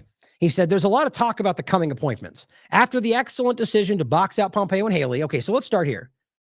That hasn't happened yet. I saw Trump's statement too, just like I saw the ones before that. Nothing's happened. Political statements mean nothing. They're words. He could be wrong. He could be lying. He could be deceiving you. He could change his mind tomorrow. So until that happens or does not, nothing matters. It's not the decision to box them out has not happened yet. It has been floated. So I just want to be clear about that. I don't like how even people I think are smart to see through it are continuing to lean into statements from politicians as meaning something more than they ever have before. But he says Trump followed up with a horrible UN pick, more than horrible, but we'll start there. We need to keep the pressure going. So I think it's interesting. I like what he's doing. I want to see this happen. If you think that this is the pinnacle of the democratic process or whatever you want to talk about, then you should be trying to do what you can to get it to go the way you want it to. I guess my point is, I don't agree or believe in how this goes. I think we're being played. But I like the idea of being politically active in whatever context that means. Because it means you care about this. You're trying to affect change, even if I would argue you're going through a system that won't allow it to happen. My point is still the same. I like the fact that you're not just checking a box and moving on, right? But my point in this is that if we have to do this, which is clearly what's happening, plenty of conservatives are increasingly uncomfortable with, then this is not a representative government. If the idea is they're the living embodiment of the collective will of conservatives, well, even though that's abstract, this is not even remotely the reality of that, as far as I can tell. And so the idea that we have to keep the pressure going, it just shows you that even when you elect the person, you have to muscle them into doing it. I just want us to stand back and reflect on how this is not the way at least not even close to what we pretend we lived in. The pinnacle of electoral processes. It's not what we deal with. And then even past that, we don't live in the world we think we do. These people are not beholden to you. They don't care what you think. And they're showing that with everything that happens. Here's how Trump could really set up a historic second term. He simply goes on to highlight people like Rand Paul, Tulsi Gabbard, which I don't agree with, and Douglas McGregor, and saying that if we pick them, this could be historic. Well, I mean, maybe I would like to think so, that they might have a positive influence on how it ends up. But again, most of these people have shown themselves to fall in line when it matters, even around Israel. So we'll have to wait and see. But I would agree that'd be better than the ones that are being floated right now. But if we're constantly playing lesser of evils with everything we do, then we're always going to be played, guys. I hope we can acknowledge that. But by the way, as much as he did secondarily say no Pompeo and Nikki Haley, I just think it's important that even after that, this is from yesterday. Here's what Mike Pompeo said after that statement had been put out. He says, Mr. President, I was proud to work with you too. We'll play it first, actually. So this is the recent rally that he called out Mike Pompeo personally. Even if he doesn't pick him, it's alarming that he would pretend this absolute monster is somebody that's worthy of praise. Mike Pompeo, stand up, Mike. You look so handsome. Secretary of State, Mike Pompeo, great guy. They took the military. They said, oh, we had a plan. We had a plan. Mike Pompeo made the plan with me. We had a plan subject to all these different things that they had to do. They weren't doing them. They were doing some, but they said, great, we're not going forward until they do the, we were going to be fine. What was that? Lost his thread there, I think. But either way, the point is Pompeo built the plan. Well, here's what he says. I was proud to work with you too, which is not really what he said. As you said, when we were together last week, you and I built the plan that made the world safe and led to no new wars, which is not remotely true, as we've always addressed. But that's the narrative. It's fun to lean into the fun narratives that make us look the way we want to, right? America firmly rejected the Biden-Harris foreign policy agenda, which is the same agenda you have. Identical. Same thing. Different flowery words and aiming in different directions. But at the end of the day, still pro-Israel, still pro-war, still pro-Defense Department, still pro-merchants of death. I mean, have we not noticed the same wars, same direction? Trump didn't stop any of them. He continued all of it. It didn't even take it took till Biden for them to even pull out of Afghanistan. What happened to Trump saying we're going to end the war in Syria? That didn't happen. Ended up saying there for the oil and continuing the same dynamic. It was a lot of floated narratives. We defeated ISIS. No, they're still there. Well, you ended the Syrian war. No, it didn't happen. We're going to pull out Afghanistan. Never even actually took place. Even now, by the way, despite Biden's narrative, I can tell you right, there are elements that the U.S. is still influencing on the ground, for sure. But he says, we have a duty to put America first again. Again, I'd like to see it at least once. Because right now, even this is showing you to be pro-Israel. Not pro-America, not America first, but Israel first in every possible way. Now, here's what frustrates me. This bad kid, he says, first, Benny Johnson says, Punchbowl News is now reporting GOP senators feel bullied by voters in our audience and Tucker Carlson for demanding they vote for a Senate leader who will facilitate the mandate they gave Trump. See how funny it is? So now you're getting you're even starting to see a divide between some of these, I think, naive hopefuls that the party will listen to them, or people like Benny, I think, are just placating the ones below them and are still part of the manipulation. The point is, nonetheless, they don't care what you think. And now they're telling you they're bullied for you telling them to do what you voted them to do. So are we still pretending this is a representative government? They're like, stop bullying me. I'm going to pick what I want. Pretty strange, I think. And it says they would rather hide behind their secret ballot. So we're talking about Republicans, guys. And I think it's important. Good. I'm still glad that they have the courage to at least call that out, but realize that ultimately this shows you the same thing I'm talking about. And what he says is our representatives are supposed to represent our wishes. That's what they're there for. I think we need to remind them who their boss is. I find it to be kind of like childlike naive, in my opinion. And I simply point out, if you're still hoping, #vote harder, that politicians do what they promise and believing that they ever do, you're at level 1. Not to say that it's never going to come to pass. In some cases, what they want happens to align with what you want. It's not the same as them following through with their promises. But I said, this is transparently not the case. History shows us that. As our own history will show anyone honestly engaging with the full scope of the facts. So for us to go, they're supposed to be doing what we want. I mean, are we really pretending that they ever do? So I think post, even just 2016, there was a lot of people that kind of just got politically active and just really, even after all this time, still can't really grasp the bigger picture of how long this has been dishonest, how long this, or they just are doing this for different reasons. But I just think it's important to recognize that what the full picture of how this doesn't in any way represent you. But even if you think right now that you have to bully them into doing what you want, just acknowledge that shows they don't care. They really don't care what you think and are now even almost calling you out for trying to get them to do what you want. It's just so, it's all right there. Now, here's an interesting clip. This is actually I think it's from the Netherlands, I believe. And this is a person saying, Robert Jensen is not yet excited about Trump's campaign talk. It's time to deliver, which is exactly what I'm saying. He said that only then can we cheer. So I'm glad to see somebody with principle out there to say, look, it's just because, they promise things, it means nothing until it happens. He says, tonight in Forum Inside, we discussed the presidential elections, the role of the deep state, Elon Musk, and the transhumanist developments. Well, I think they clearly see it. But this person says, this is very good. The previous Trump administration was at all Wall Street neocons and Zionists and allowed the pandemic and lockdowns. Anyone who doubts this or is angry about it, check out Whitney Webb, TLAV. I wish things would be different now, but seeing is believing. And this person responds, and I think this is important. It says, if Trump didn't warp speed, so essentially create Operation Warp Speed and roll out the dangerous vaccine that killed everybody, with making available fake vaccine. There is a translation, but just realize that I think it's a little bit of the disjointed part. But so essentially, if he didn't do warp speed and make a fake vaccine available, there would have been 10 years of lockdowns. Can you see the kind of willful, the will, like you are deceiving yourself to make this make sense? So just like even Alex Jones floated it's just sugar water, which is what he did about the vaccine, which is not true. The point is that they're convincing themselves that he had to do that and then gave us a vaccine that was fake in order to stop the lockdowns. I guess live in your fantasy, whatever makes you believe that they're on your side. The truth is obviously that's not the case. Just a thought makes it very clear. Republicans fear that Democrats will take away their rights to bear arms and to free speech. Democrats fear that Republicans will take away their right to abortion and gay marriage, which it's obviously not that simple, but the point is clear as she goes forward. Meanwhile, neither Republicans nor Democrats, I would say neither conservatives nor liberals, seem to recognize that continuing to support a system that can effectively take away their rights, right, whichever way it is not a system that functions for the people. It's a good way to put it. If all you're doing is fighting off the bad thing from happening either way, then we're not progressing in any positive way, which is the same with the lesser evils dynamic we're all trying to show you.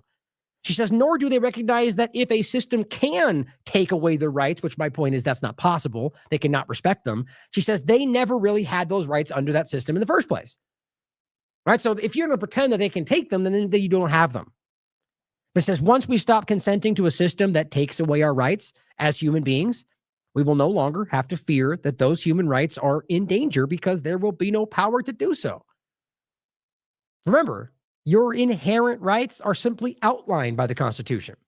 They're God-given. The point is you have those rights whether they were ever written down on that hemp paper. The truth.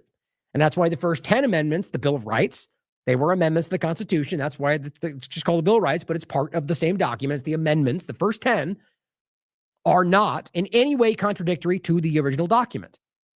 The point is that anything that is repugnant to the full document, including the Bill of Rights, is null and void, according to the Supreme Court, Maybury versus Madison. So today, as they pretend you can just pass a law that says you don't have free speech or your guns are taken away, that according to the Supreme Court and our foundational inherent, that's against the law. It's unconstitutional. That's what I always point out. Just because it's a law does not make it legal. And that does make sense or constitutional. Because we have corrupt politicians that will act in the interest of foreign governments at your expense and then pretend that it all lines up. So last point on this point about the Trump dynamic, I just thought this was really interesting. This is an article from Zero Hedge. Billionaire Pratt will move to America after Trump wins as liberals flee to Canada. It's kind of a weird overlap because on one side we're talking about random liberal people that are leaving country, just like random individuals, not people that are powerful or billionaires. But what's funny to me is, so my point is those two things are different conversations. Is it a positive that billionaires are fleeing to the United States? Doesn't that seem to show you the opposite of what we're talking about? Like, this is the whole point. It's not unique to Trump, guys. The same thing. The point is that this is becoming a place for the criminals of the world. And how it has been for quite a long time. Now, this is not the only indication of that. I just think it's interesting. This just made me think to this point that to say that he's moving here shows that this is conducive to the kind of thing that I don't think these people are acting in your interest or honestly. I think that's why they're in the positions they are, quite frankly, but that's for you to decide. I just thought that was kind of funny. You know, billionaires are fleeing to the U.S. is usually an indication that's not the thing we think it is. Now, I'm actually going to skip this for a later conversation because I wanted to go into this more depth. I didn't think I'd be going this long, this part of the show, but this is an interesting overlap. There's a weird thing going on at a Tennessee school about a satanic temple.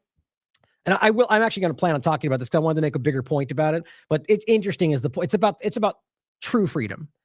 And the idea that whether or not you agree with this, the point is, as we get into it, and it's not what it sounds like. It's like, well, at least that's what they claim.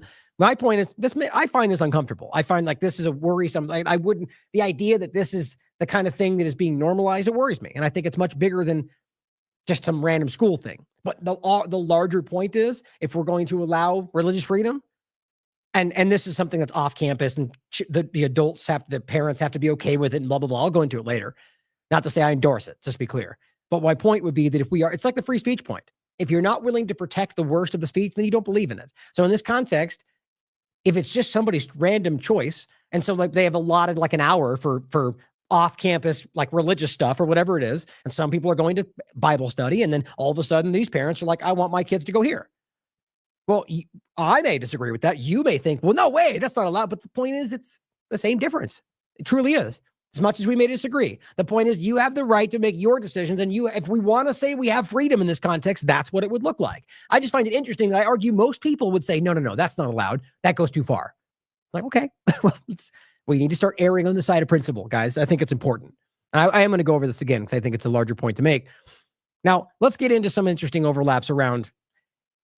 Well, it's going to go into the Iran point, but I want to start with this interesting idea of largely Alex Jones right now, but it's a lot of them pushing this aggressive idea, which is certainly possible, that the Democrats are going to try to make moves to steal the election. I don't personally see any indication of that, which obviously is possible. Either way you look at it, either side, obviously we should realize that that's something they're capable of. But, actually, I take it back. First, we're going to talk about the appointment, and then we're going to get into the deep state stealing the election pretty quickly, both of them. But this is actually fascinating. I just talked about this right here, of Alex Jones posting, which I'm pretty sure still to this point is kind of a troll, but I could be wrong. I formally accept the offer to serve as Trump's press secretary. So I saw this and I thought they're trolling. It's funny. But then I saw that the Candace Owens was, I guess, float. As far as I can tell, there's no official statement from anybody. It's only like inside word from somebody who knows someone in the event, and then they stand up and go, I accept. So I find this to be maybe like an obvious joke. But Candace Owens said the same thing, that I won't. Alex Jones be better. Then we have this guy, which, by the way, this is the Next News Network. It's funny. I haven't seen him in a while. He, just became like a partisan, just like all the rest of it. The point is, he used to wear a suit and a tie, and now he's just changed a bit with all this Trump stuff in front of him. I think it's funny. But he goes, breaking. They said it would never happen, but Alex Jones just accepted. Everyone is freaking out. Again, probably just continue to troll. I don't know. Here, this is where Alex Jones said he accepts that position. And then here's where he posts that video. Breaking. They said it would never happen. Again, it still feels like a troll. I think I think they're making a joke. But he posted this on InfoWars. Alex Jones accepts White House press secretary role, striking fear in DC swamp creatures. And no, it doesn't. It shows the 3 points I just made. That video, his post, and Candace Owens saying that. See my point? So I would already argue right now, even if this is a joke, this is wildly dishonest. You put it up as a headline. I mean, it's just because it's InfoWars. I mean, this would be like the New York Times or Washington Post putting up a headline that's not true. No indication it's a joke. That would be manipulation, even if it's a joke. I just find that interesting. So I'm on the fence. What do you think? Do you think it's real? And if it is real, I find that to be pretty crazy. Almost entertaining in a way, but wild. Why can you imagine as why? Now, my point is to show you two things on this. One, like I said before, and as even David Icke pointed out, like with Tucker Carlson, this is not what journalists do. Journalists do not endorse candidates. They do not take a side. They objectively report and then let you decide for yourself. Now, that's not to say that you can't. I mean, court, do what you want. The whole argument is this is just that important or whatever. That's been the same way we've talked about this for decades, and we make the same rationalization for why you deviate from the point is this is what a journalist should not do. And on top of that, now that you're possibly or even floating the idea of being the White House press secretary, when we get into this next part, realize that this shows a complete lack of objectivity. But what do you think? Do you think it's going to happen? Do you think it's a joke? I don't know. Pretty interesting. But here is what I want to show you. Now, this is in order in time. So this is starting at 6:49 a.m. on November 11th. Now we're going to watch it, and I just want to show you what the statements are. This tweet from before that says, the deep state is still plotting to install Harris in the presidency. Pentagon caught meeting in secret, which, by the way, was a point made on CNN. So I guess Donald Trump now cites CNN as a source he can take it. I'm half joking, but the same argument people would make of, oh, you believe the Telegraph? Well, that's where that comes from. It was people talking about that on CNN, and the ultimate point is I don't see anything behind it that fleshes out what they were even getting into, and it seems like a hype around something we can't verify. But that's the point, right? Then it tags it and says, deep state is plotting another coup attempt against incoming Trump administration. The report below, war games, how it's going to start. It's completely hypothetical. Again, please do not represent this as thinking it's not possible. That, of course, I wouldn't be surprised. But as you know, my opinion is it's just your government. So if they did play something like this out, it would be, my opinion, engineered chaos to rationalize something bigger than the left fighting the right. But my point is, as we go through this, If this doesn't happen and nothing ever happens, just remember this aggressive hype that went on all day. So it's continuing before this too. So 6:49 a.m., November 11th. Here is 7:03 a.m., November 11th. Same different post. Roger Waters warns Democrats plan to not certify Trump. We cannot let the demo rats get away with this, right? Party of unity, right? All that unity everywhere. And okay, then we go to 8:19 a.m., same day. Monday Live, Deep State plotting to keep Trump out of the White House. So my point is to show you how aggressively this is being seeded when it's still the same. This is basically the same report. The same hollow evidence-free report about how it's happening because Democrats bad. Here, 11 a.m., November 11th. Live, the Democrats are plotting now to install Harris as president and block the certification of Trump. So they're just kind of combining the different. It's the same stuff. It's the same day.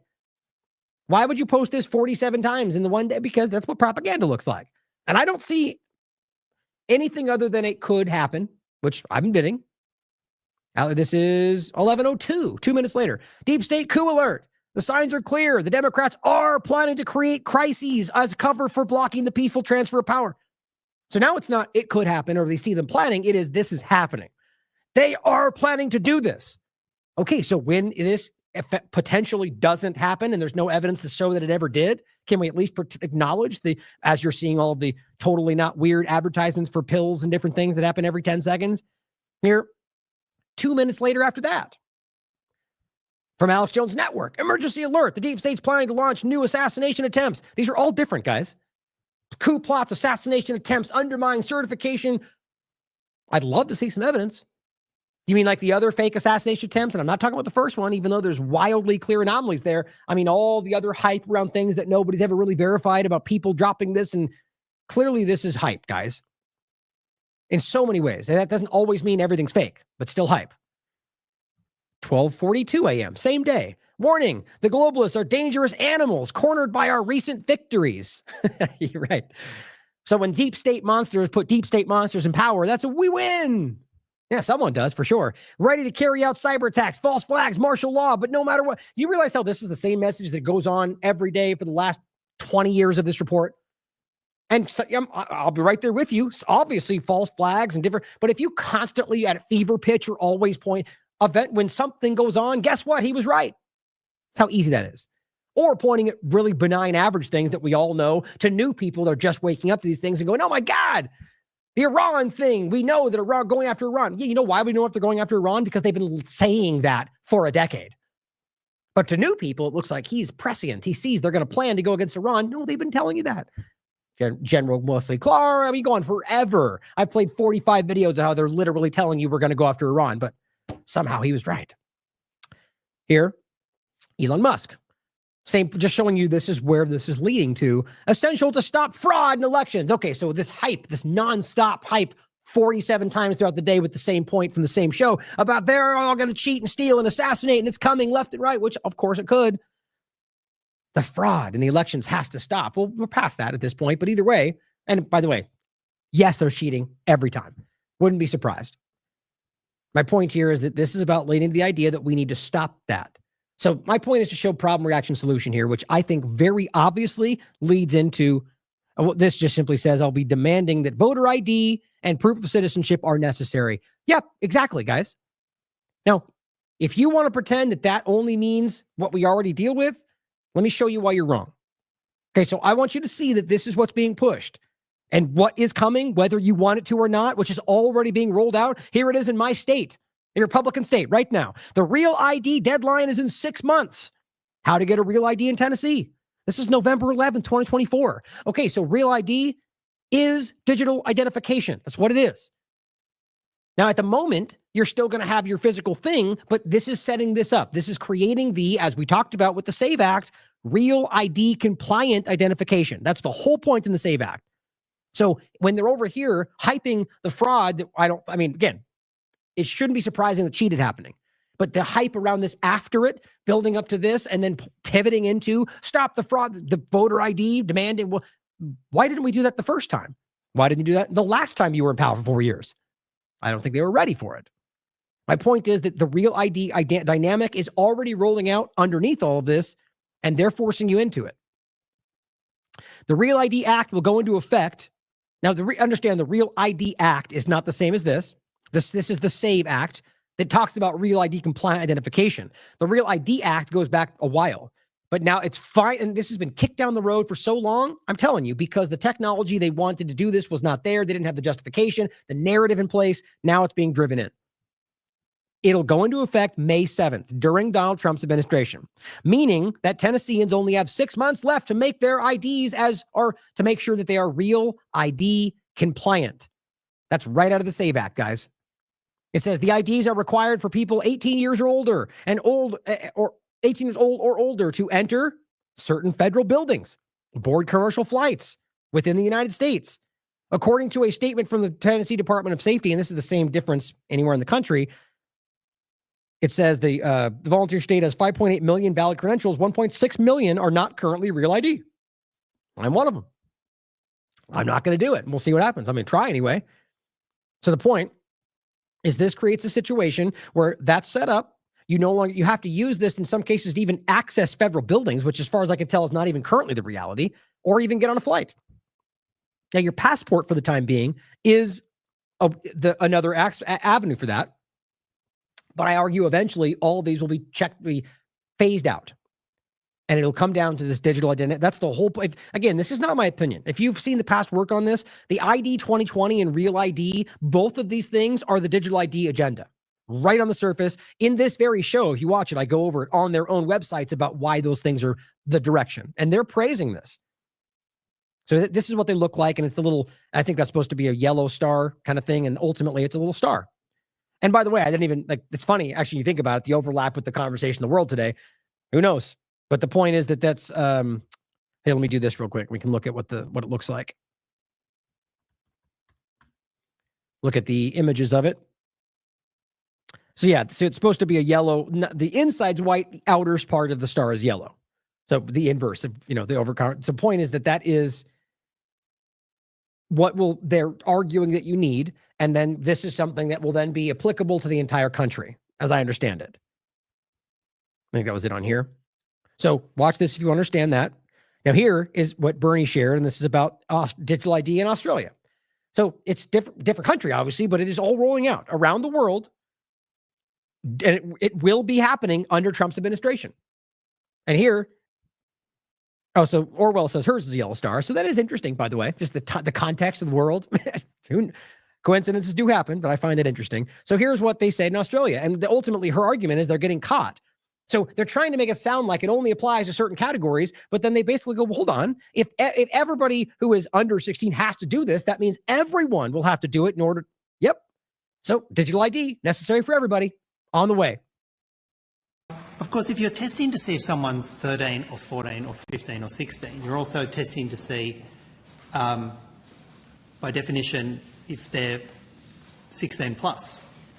So if there's going to be age verification, everybody is going to have to go through an age verification process, won't they? Yes. Yes.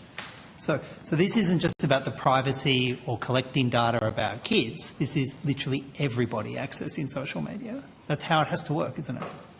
Yes. Senator Shoebridge, you just used the term age verification. You may not have been in the room when we had a discussion about the distinction between age verification and age assurance. This is an age assurance trial.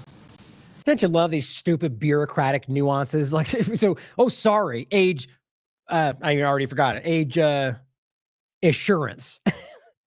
Okay, so if we want to assure that everyone is a certain age before accessing it, how exactly is that different than verifying that they're older? I mean, I guarantee if we hear the context, it's about some kind of we're not proving what age you are. We're just making sure you're over a certain age. I'm actually willing to bet you that's exactly what it is. Effectively the same point for what they're doing. A barrier in order to access it, and you have to prove it. It's the same conversation. So I'm pretty sure I nailed it right there, because I was thinking of that ultimately it's not verifying, it's just assuring that you're beyond a certain barrier. But that's what it's all about. Creating the choke point that you have to have in order to access it under the guise of safety for children. This is, if you're going to have age assurance for kids 13, 14, 15 or 16, testing if they're that age, you're testing everyone's age, and you're doing it at that level of age assurance. And that has privacy and data protection implications for literally everybody accessing social media, doesn't it? Yes, and that's one of the reasons why we've commissioned consumer research to look at consumer willingness and particular aspects that are important to them. Yeah, right. Which usually means nothing, right? Usually it means we're going to pretend we care. And the point is that this will effectively it goes both ways, right? Forcing everybody to engage with digital IDs, but also in a way creating a barrier for younger kids. In some cases, won't be able to access these things, which I think is important. I think it's so clear how the younger generations are being influenced by the media that we're putting forward, not the corporate controlled conversation. And so that's a problem for power structures. I think it's one of many different examples around that. Now, talking about Iran, and this is coming from the same conversation. So Alex Jones is the one saying that, right, the building issue, the deep state is coming after Trump. The deep state is influencing. Well, okay. Well, I agree. But these are the same people that you're not pointing to, whether that's the Zionist influencers, Trump's cabinet itself. So he says, I publicly predicted, this is kind of what I was making fun of earlier. I publicly predicted, as opposed to quietly predicting it in a corner where nobody can hear you, right? I publicly predicted the deep state would start framing Iran for the next group of assassination attempts on July 15th. So you see what I'm saying? Like, okay, so you predicted that Iran would continue to be framed and attacked by a group that's been doing it for 50 years? Wow.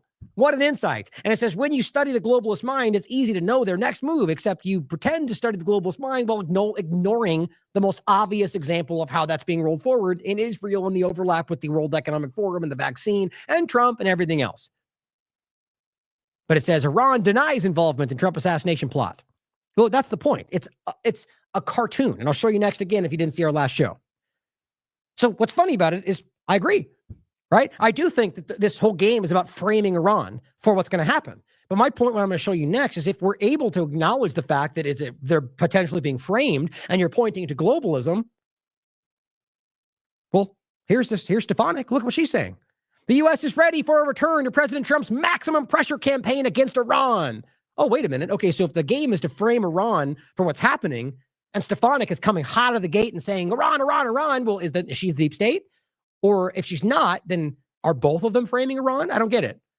See, these are the things that will never really be addressed this way, in my opinion, because the truth is you can show that, we're ultimately in agreement. I just think he's pretending to not see what the deep state really is.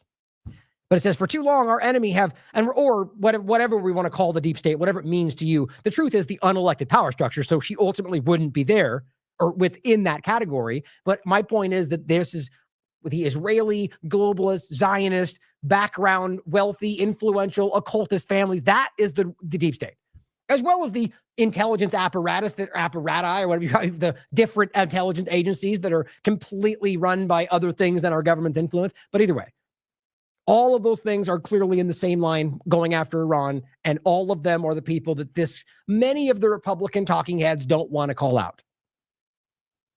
Says, with Trump in charge, peace through strength is back. Right. The same old point we're making that means war. That means ongoing violence and belligerence in the idea that by doing so, you'll scare them away from acting back. You want to show me when that's ever worked? Look back. On top of the fact that the U.S. government is not this shining beacon of strength right now, just because they have a lot of military powers, that we can see it with Israel and the rest of it. They are not the entity that we pretend they are in the world stage when it comes to the warfare. But either way, even if you believe that they could just act militarily and shove everybody back, the point is there's plenty of entities that only act like, look at what the U.S. would do, or Israel. Somebody acts against them, they act back stronger, almost without even thinking about it. So you're going to come forward, you're going to act in strength, and they're going to act back. And guess what? That spirals into war. Who could have seen that coming? This is a deception. It always has been in my mind. You don't have to be violent to show strength.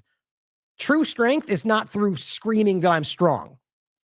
I want us to think about that, because that's exactly what Trump is.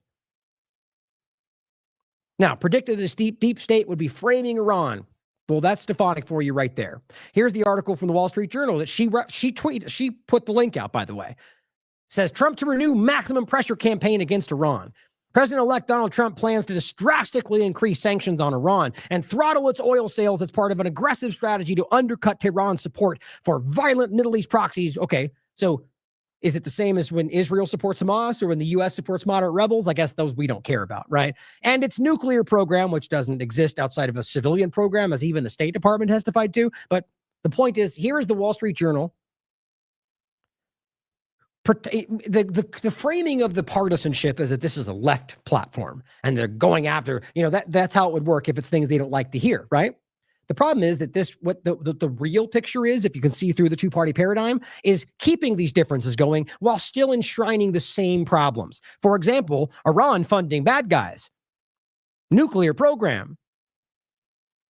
All the different, I'll keep reading and you'll see what I mean. Trump took a dim view of Iran during his first term, aborting a 6-nation agreement with Tehran known as the JCPOA, the Joint Comprehensive Plan of Action, which is what they've been using ever since. And Trump knows he's lying in order to drive the idea that Iran broke the deal, even though everything that's happened since has been legally outlined within the deal itself.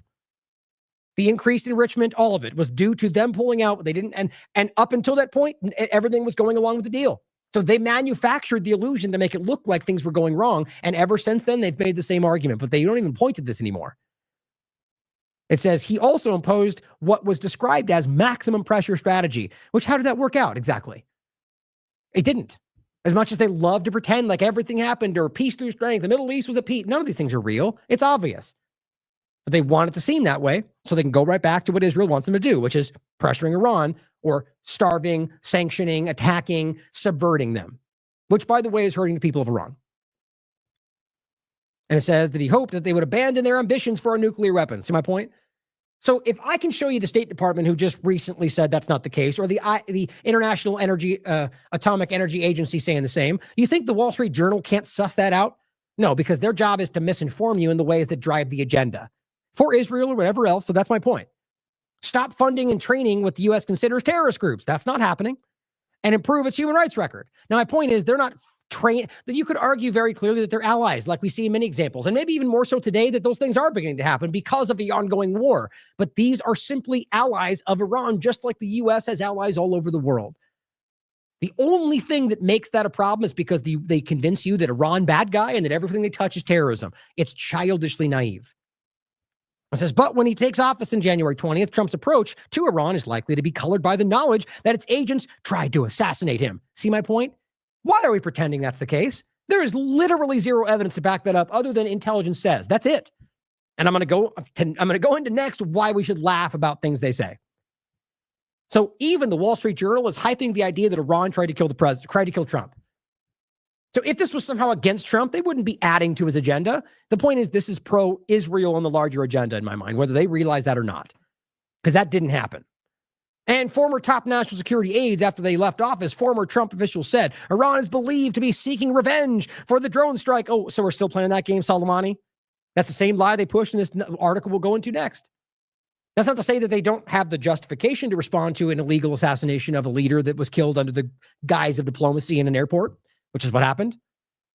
But they've already at least claimed they've responded more than once in regard to the bombing. The point is that this is about keeping this going, that we're always the one that is the victim. It's the same thing Israel tried to do, despite the fact that what you're pointing to was an egregious crime.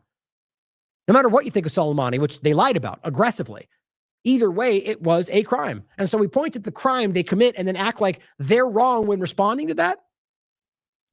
This is the weakness of the U.S. government.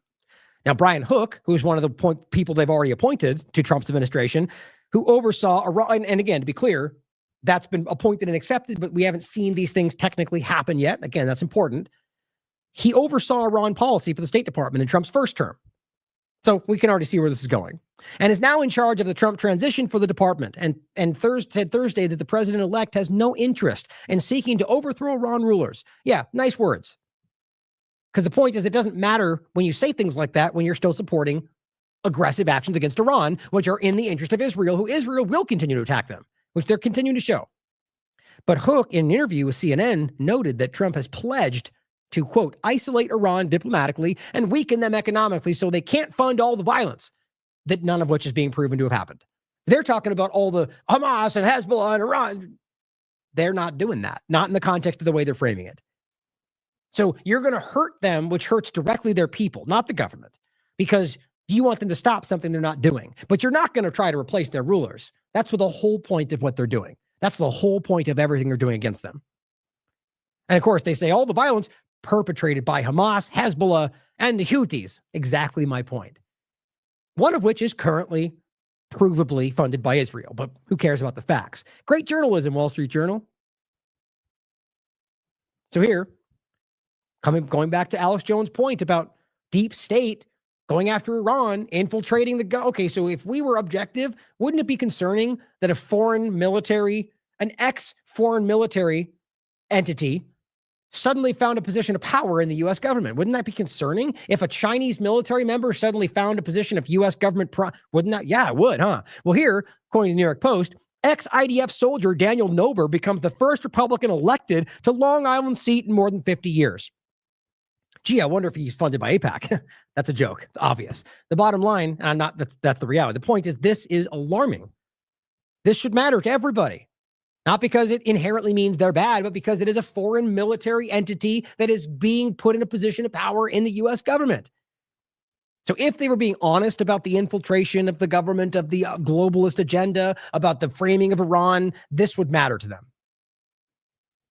And here is the article, which, by the way, I'm pretty sure that's him wearing a mask.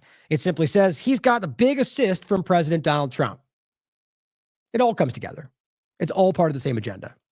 Let's not forget, by the way, a couple of articles I'll include or shows that we did, the Israeli election interference and psychological operation industrial complex, proving even the Guardian breakdown showing you these were Israeli assets that were influencing elections, lying to people, using bots to change conversations. It's all right on the surface. Or the idea of how they infiltrated tech in Lebanon, but all across the United States, as Whitney's covered for a really long time. Why is that not concerning? Or Derek's article about how the election in general was Zionist technocrats versus Zionist technocrats. We're all in this position right now. We just need to be honest about it. Now, here is from August 22nd. Emergency alert. Deep state planning to assassinate Trump and frame Iran. Okay. I think we probably agree. They're going to frame Iran and use it to drive action. Okay, if that's the case, explain to me why Donald Trump keeps saying that. Explain to me why Stefanik and every person in his orbit is driving us to go after Iran for Israel. Can't you connect those dots, Alex, to see Israel's fingerprints all over this? I mean, if you can, maybe you don't want to. And here's what kind of nonsense we're seeing. Like, this is actually crazy to me. Not that they're not capable of this, or maybe they would. Iran's government is just another government. And left to the same devices and the same power of the U.S., I would see any of them becoming the same exact thing. That doesn't change the fact that they're being lied about in a lot of different ways. So this is from November 10th. Iran has developed fentanyl-based chemical weapons. You know how we know that? A U.S. expert said, which certainly could be. But as the track record shows, as anybody honest will point out, they've lied to us. I mean, even what's his name? Scott Rogers was that his name? Scott. I just forgot all of a sudden. The one that, claimed he was right, even though he was wrong during COVID-19.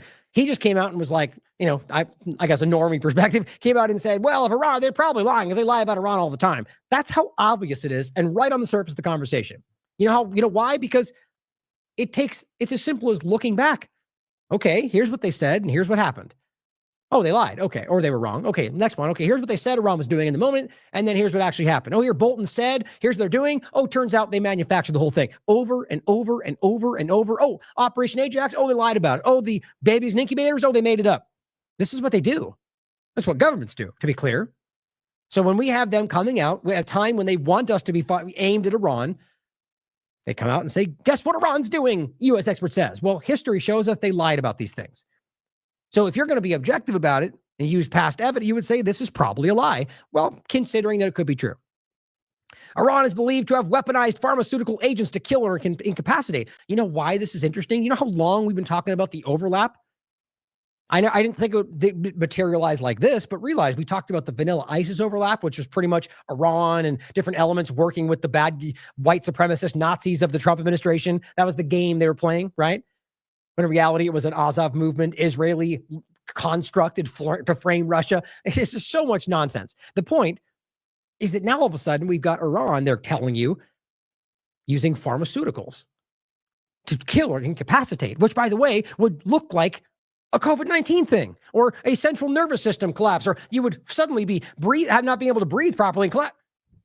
Doesn't that sound interesting? Like we're overlapping with some kind of biological entity? And my point would be this, easy. If this starts to happen, all of a sudden people start falling down in the streets and they go, whoa, Iran released a weapon. It checks all the boxes. I hope I'm wrong, but this is something I felt building for a while because it overlaps all of these things. And you can claim that they're working with I've gone over this a million times. My worry is that this is all based on U.S. entity intelligence claiming something that they have every interest to lie about, and they're overlapping it with something that they've already kind of floated is going to be coming to pass. It says these chemical weapons affect the central nervous system. They're especially a problem if Iran supplies them to Hezbollah and Hamas, which, by the way, of course, you could say they're especially problematic if they give them to anybody. You see my point about how glaringly obvious the propaganda is? That point, you should say it's a problem if Iran supplies it to anybody. They want you to connect those dots. So now Hezbollah and Hamas are going to, and that's where this is coming from. If you read the article and look at Israeli coverage, it's about them using it against Israel. It says pharmaceutical-based agents, or PPA, are essentially weaponized medicines. See where it's going? That incapacitate or kill their victims. How long until they start saying, that's what happened with the vaccine? Iran planted something inside of it. It says Iran may have given this to proxies such as Hezbollah, which could have used them to kidnap Israeli. Okay, so U.S. expert says that they might be doing something they could use this way, that they might end up. How many hypotheticals are we getting into here? So basically, U.S. government says is all we have.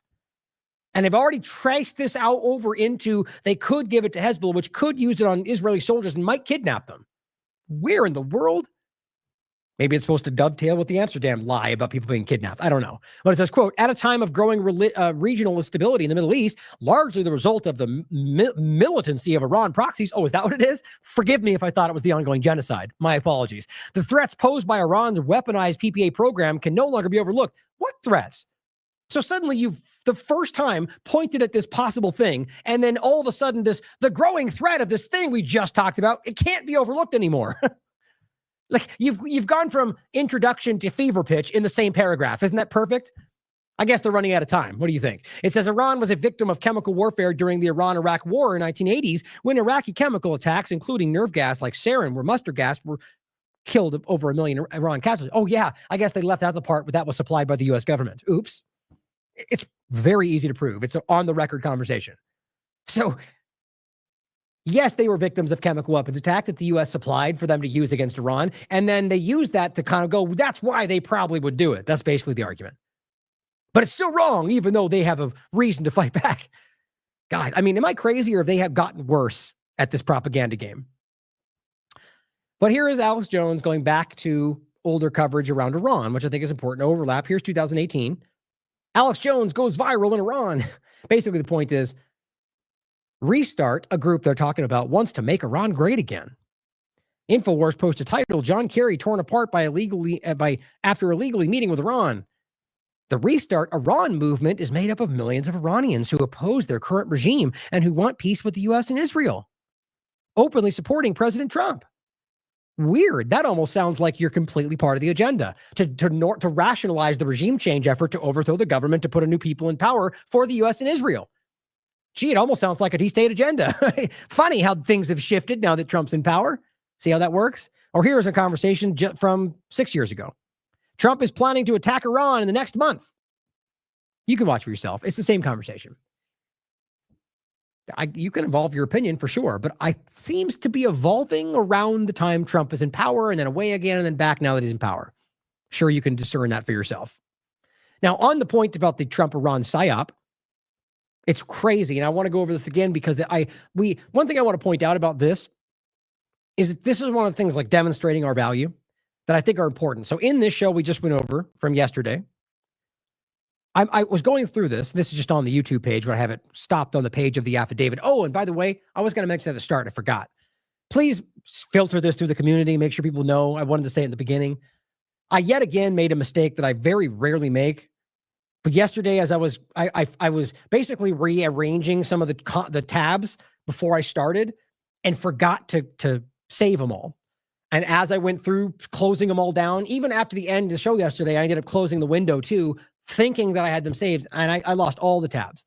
So I don't have any of the source material to go along with yesterday's show. which just kills me because, the obvious reason, which not everybody even likes to go through those tabs, but it's very important that we source the claims we make. So I apologize because that was just a complete oversight. I forgot to save them, which again, as you guys know, rarely happens, maybe 4 times in all I've been doing this, but make sure that you do your best to, post the links down below that you can find. It's going to take me too much time to find them. There's 100 of them. My point though, is that that's why they won't be there from yesterday's show. Some of them will be repeating here like this one, because I do think it's important. But on this, we went over this affidavit, which I will include right here for you yet again. And this is about the claim that they just stopped the plot to kill Trump. It is a cartoon. Like, it is one of the most embarrassing displays I've seen in a long time. So what we're going to get into is this Trump's Iran psyop plot manipulation and how in this conversation, we were going through this live, right? We were going over this. I was reading through it, and it literally occurred to me in the moment I was looking at this about how transparent this was because of the interview. And I think it's important to see that there are people now putting these points together, and maybe not because I said it, maybe they just found it themselves. But I want you to see that this is why the long form breakdown is important. And that then you can get people, and rightly so, good, get as much reach as possible. We'll pluck out the important point and demonstrate it, which is rarely what we do. I'm hoping Jason and Brock can do that for me half the time, plucking things out. But I just want you to recognize that this is the real time hacking through the jungle, making the trail for people to come follow through. And that's not us all the time, but when the case we do this, like with COVID or East, there's a lot of conversations that you can look back and see how far ahead we were. And I wanted to make that point on this because we just went over this and I found this to be really, really insightful. So first, I just want to point out, this is really interesting. This is Michael Tracy plucked a piece out that I didn't even see, which is just, I don't even want to read it. It's embarrassing. It says, this is a quote from one of the Iranian agents, which are actually in this case, well, not even in this conversation, they're actually Jewish Americans. So there's 2 Jewish Americans and one alleged Iranian asset. That's the Iran link that they just cover as an Iranian plot, who lives in Tehran. That's the story. Who voluntarily interviewed with the FBI. That's the only reason we know all of this. Right there, you should be like, yeah, you're right. That's ridiculous. At the very least, be like, if he did actually do that, he's probably not working for Iran. What do you think? Either way, what's funny about it is then they went after 2 other Jewish Americans they were trying to kill, and apparently were trying to kill other Jewish tourists in Sri Lanka, which, by the way, might as well be a Mossad. That's a Tuesday for Mossad, by the way. Historically, that's what they've done. They manufacture these plots to frame people for what they're doing to justify what their existence is for Zionism. That's not to say that there aren't attacks on Jews. Yes, there are. But we could prove how prevalent that has been. The point is this is supposed to be one of those agents that the DOJ claims was recruited to lead the assassination plot. And if you read this, guys, it's ridiculous. So what's funny about it is that, there's that ridiculous child that's basically trolling, pretending to be TLAV. He's basically an admitted Zionist entity. He's in conversation. He's made these jokes more than once. Could be lying. My point is, this is exactly how he talks on there. And like Doom in the chat will probably laugh about this. Is it says, this is him speaking to, it says in a voice note, apparently responding to a message from this guy. So Shakiri is the guy that's supposed to be the Iranian asset. And it says, what I'm saying to you in a nutshell, bro, is in order for this to get done, he says, and I don't give an F who is, he says, then there's a part pulled out. You say, F you, Nigga, I want someone else. Okay, your secret's safe with me, cause I ain't no snitch, Nigga, and I'm sure ain't no bitch. And I'm like, to me, this screams wildly out of touch CIA, State Department manipulators that pretend that this is what they think we talk like, or that this is what Israeli Mossad assets pretend that Americans talk like, or whatever. It just seems stupid. And on top of that, we're actually talking about an Iranian asset they claim is in Tehran. Is that what an Iranian asset would? I mean, come on. This is embarrassing. I have to be honest. It's very stupid. As always, anything's possible. But I just want to show you that. I just think that's silly. And here's what the Free Thinkers Project says. Obviously, the FBI didn't find 2 whack jobs and make them think they were in contact with the Iranian government, then entrap them in a ridiculous plot to make Iran look like it's trying to kill Trump so that the military industrial complex has excuses for yet another massive target. Obviously. Now, here's the article from ABC. 3 charged in Iran-linked plot. So even in the title, they're making it clear that this is not even provably connected to the Iranian government. And it says to assassinate Trump. And the main point everyone's plucking out of it is it says 3 people have been charged in an alleged Iranian-linked plot. That's even one more step removed. And it says an Iranian-American activist. This is apparently the guy that lives, who basically went to the United States, apparently went to prison, which to me screams some kind of organized, this is an asset. That's the way they made this look. Then he fled to Tehran, because that makes sense, and is still in Tehran. And apparently through the phone conducted this with Jewish Americans to carry out plots, and then voluntarily interviewed with the FBI, because that makes sense, right?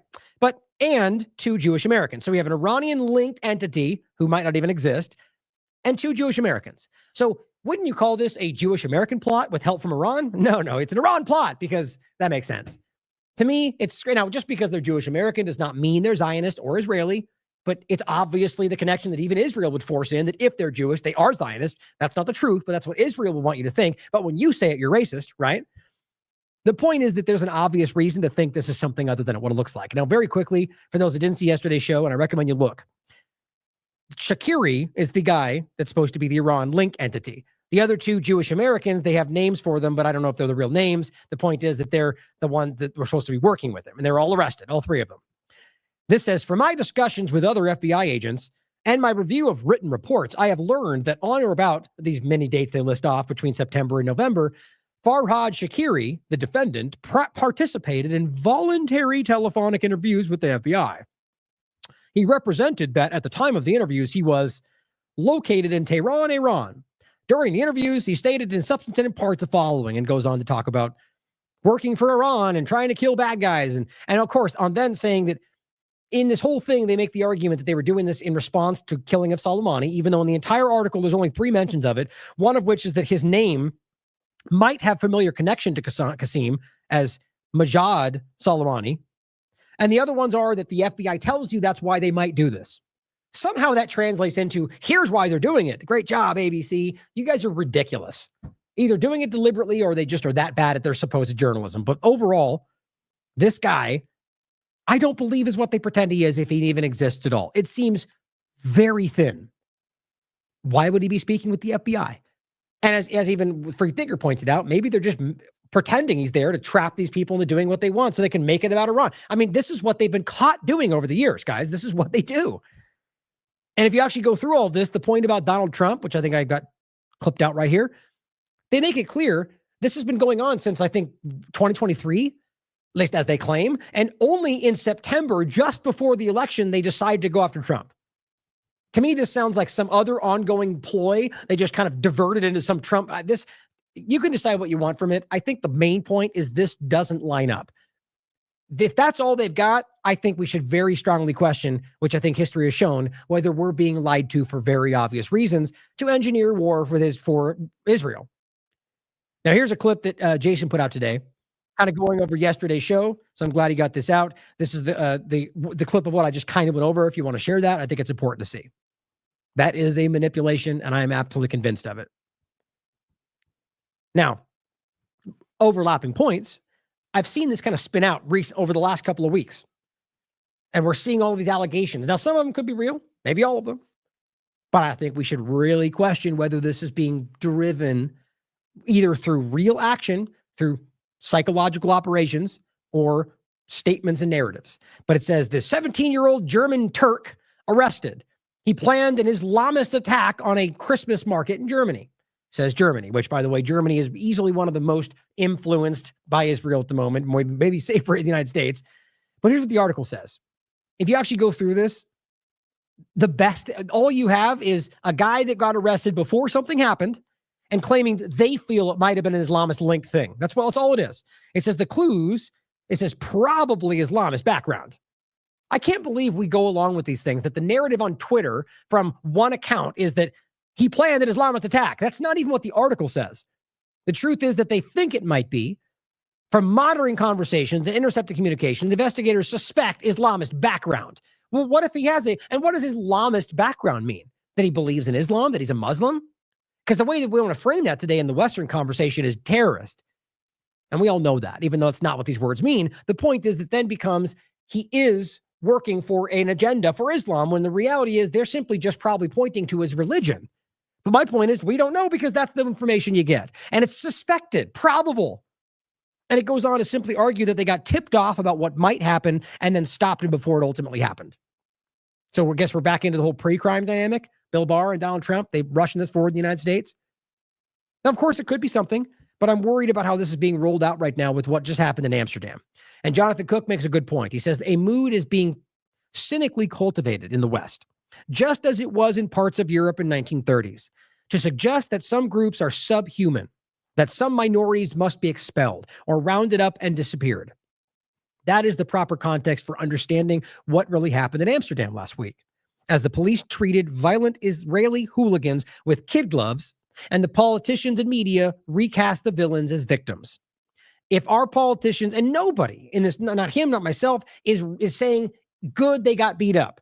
Nobody, that's a whole other conversation. Some people are, in the context of just online. My point is people that I'm referencing are making a stance, principled stance, and saying we're not advocating the violence. We're not saying they deserved it. The point is, ultimately, we understand why it happened and acknowledging that this is what started it. That's a very different thing than pretending that we're going, they have a right to fight back. There's somebody already overlapping that with like Hamas and saying, well, if you're going to make one argument, you got to make both. It's not even the same conversation, but point is, we're not even doing that. So you're the one admitting that you are okay being the same. Murdering back is the point in the context of Hamas, but in this case, fighting back, essentially. But it says, if our politicians and media are really worried about Europe's not too distant Nazi past, they would be far better advised to stop stoking an all too real new anti-Semitism, incitement against Arab and Muslim minorities. The darkest days in Europe's history are indeed back with us, but not because of a bunch of Israeli football hooligans ended up receiving as much violence as they tried to dish out. It is back because the West is all too ready to embrace Israel's anti-Arab, anti-Muslim bigotry. Day by day, we inch ever closer to renewed pogroms. Not against Jews or Israelis who enjoy the support and protection of Western politicians, media, and police. Rather, those in most danger are the, quote, new Jews, the Middle Eastern populations whose same politicians, media, and police constantly vilify, insult, incite against, and assault. Western racism never went away. Europe's ruling class just found a new target and new scapegoat. Now, I'm sure plenty disagree with that as a broad scope. My point is that we can see what the hypocrisy around what's being aimed at. The dark clouds from Amsterdam are gathering across Europe. Authoritarianism and fascism are once again in ascendant. It is those trying to keep us tethered to reality who will be the first in the firing line. This is an extract from the latest article. The West buries a genocide by making victims of Israel's football thugs. Now, here are some important things to highlight in the dishonest aspect of all of this, like really alarming things that I think show you what we're really dealing with.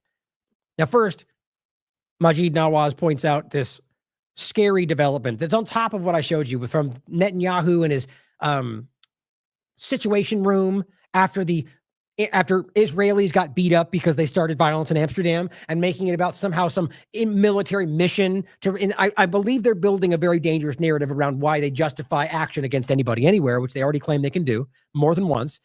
The international law does not bind them. They can act anywhere in the world. They've said this in the Knesset more than once. I've shown you on the articles from Israeli media.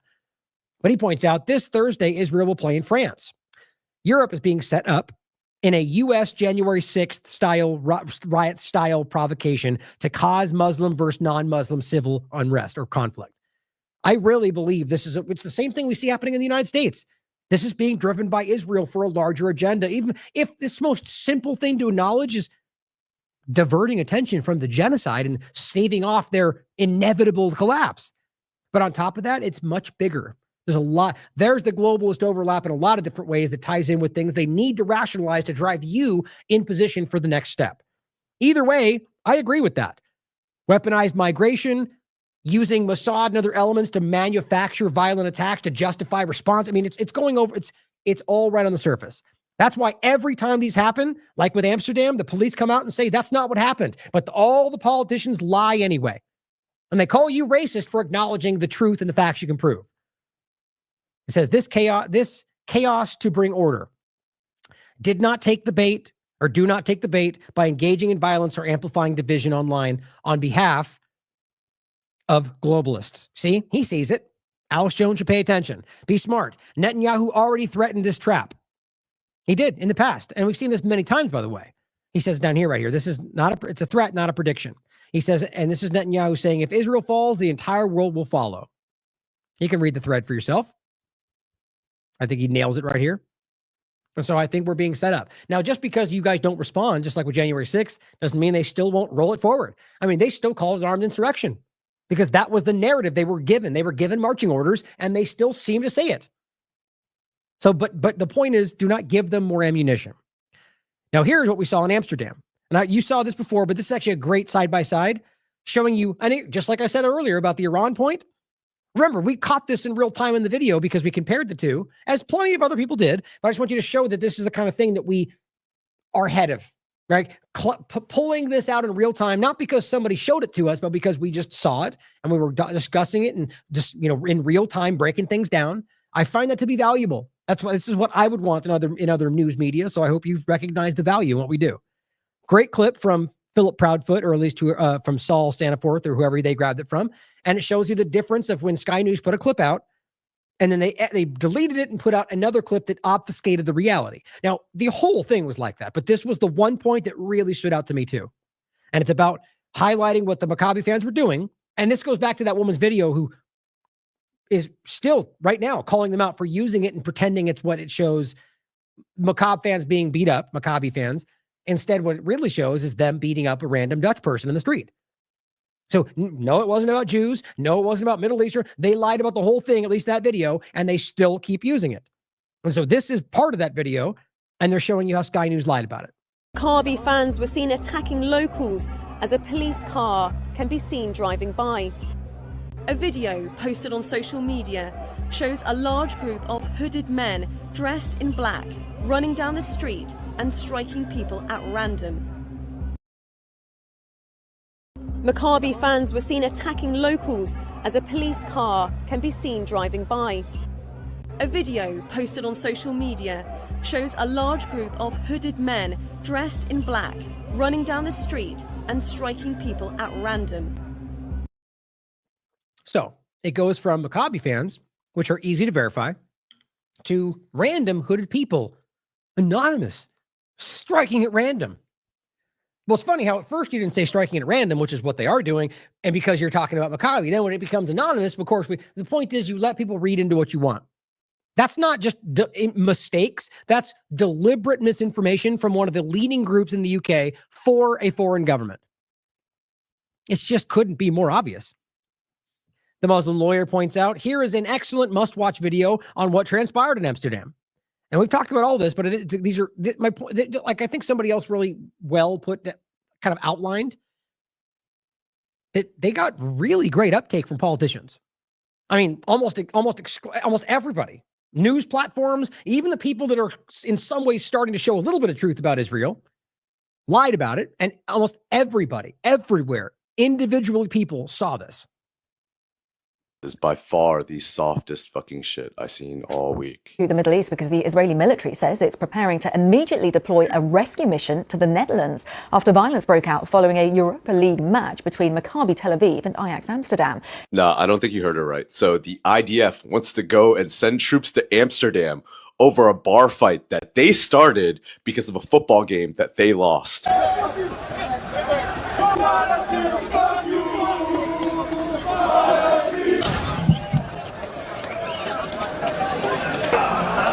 Before the game even starts, as soon as the Israeli fans got off the planes, they were chanting death threats to anybody 2 shades darker than mayonnaise. And from the time they leave their hotel rooms to the entire trip towards the stadium, throughout the streets, all you can hear them saying is, there's no schools in Gaza because there's no children left.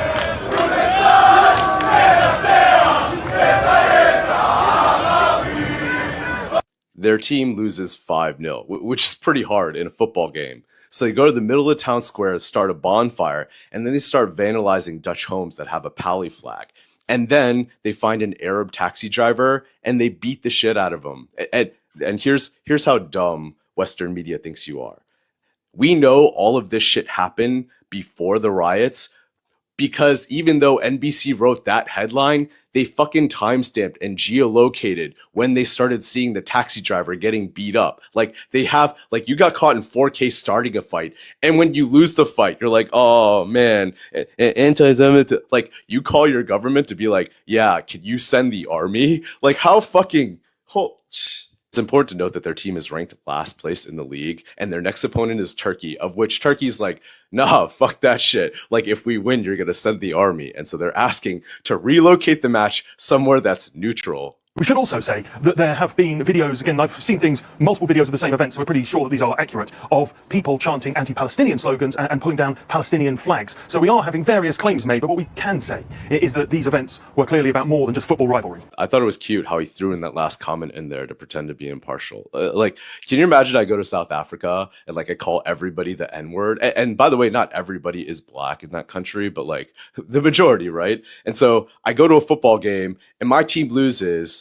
And so I start shit with everybody and I get my ass whooped.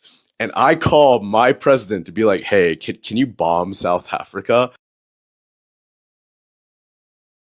All right. I'm sorry about the lack of warning there.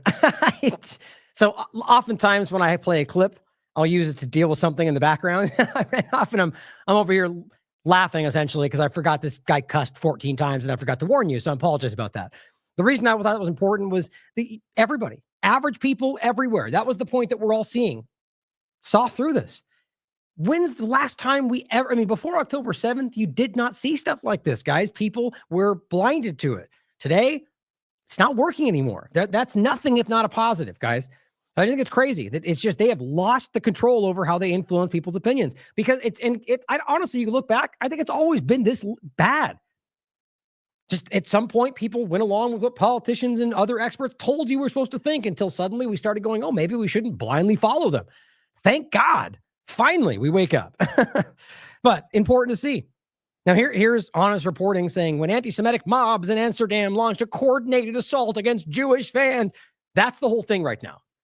Despite every piece of evidence and all, I mean, you got these entities who are desperately being, so what you need to recognize is the people that are selling that lie are either that bad at their job or are being influenced against the truth, whether by Zionism, whether by U.S. entities, whether by Stefanik herself. The point is, I'm being facetious. The point is that we can see that they are, you shouldn't listen to them. These are people that are either lying deliberately or are being influenced, or rather are that bad and can't discern the truth or are being deliberately deceiving. There's only two ways to look at it because the evidence is so shockingly clear. And Wyatt Reed says this hysterical Zionist is right. It was a premeditated planned attack, a premeditated planned attack by former Israeli soldiers against the police and residents of Amsterdam. Here is a clip from Gray Zone saying a viral video shows Israeli hooligans attacking Dutch police while instigating Amsterdam unrest. This is the young, I'm glad he tagged him here. Oh, I am following him. Good. This is the young kid that was breaking this down and got threatened by the Israeli fans. You know, if anybody ever cared about the truth, like any of these news platforms, they would all be able to see this stuff. They just don't. Rami Abdul says, and this is the Israeli foreign minister, Gideon Saar, says, the scale of arrest in Amsterdam is not sufficient for such incidents. Learn from us. When a child in Palestinian village throws a rock, we arrest the village's children, their parents, and neighbors. Only democracy in the Middle East, ladies and gentlemen. They just can't stop showing you who they really are. Dr. Deepa Driver says, I have been thinking about the real purpose behind Israel sending Mossad agents to accompany racist football hooligans to Amsterdam. Then I saw this tweet. This is the Mossad commentary saying, no matter which agency will tell you it's safe to return to Holland or elsewhere in Europe with Hig refugee count, big maybe, don't listen, do not return. High. That's what they meant with high refugee count. And it says, was the real reason behind the Amsterdam attack essentially to get Israelis who are tired of the genocide, not opposed to it, but simply not wanting to be in Israel during the war and therefore immigrating, to reconsider by planting a false narrative of supposed rabid anti-Semitism in Europe? So you can see there's a lot of different ways to look at this. Either way, it's interesting how everybody seems willing to entertain that this is a ploy, a manipulation, a lie, a deception by the U.S. and Israel and anybody else. The world has changed. There's no putting that toothpaste back in the bottle. Now, here's the Ionette girl, a woman we were referencing earlier, and she's one that her video was being used by everybody and they're lying about it. Well, here's another example. So BBC keeps using her work, even though, and they lie about what it shows. She says, "Oh my goodness, I see this for the first time. This is totally scripted, folks. None of it is true, and my footage is given to the police. They will find out soon enough."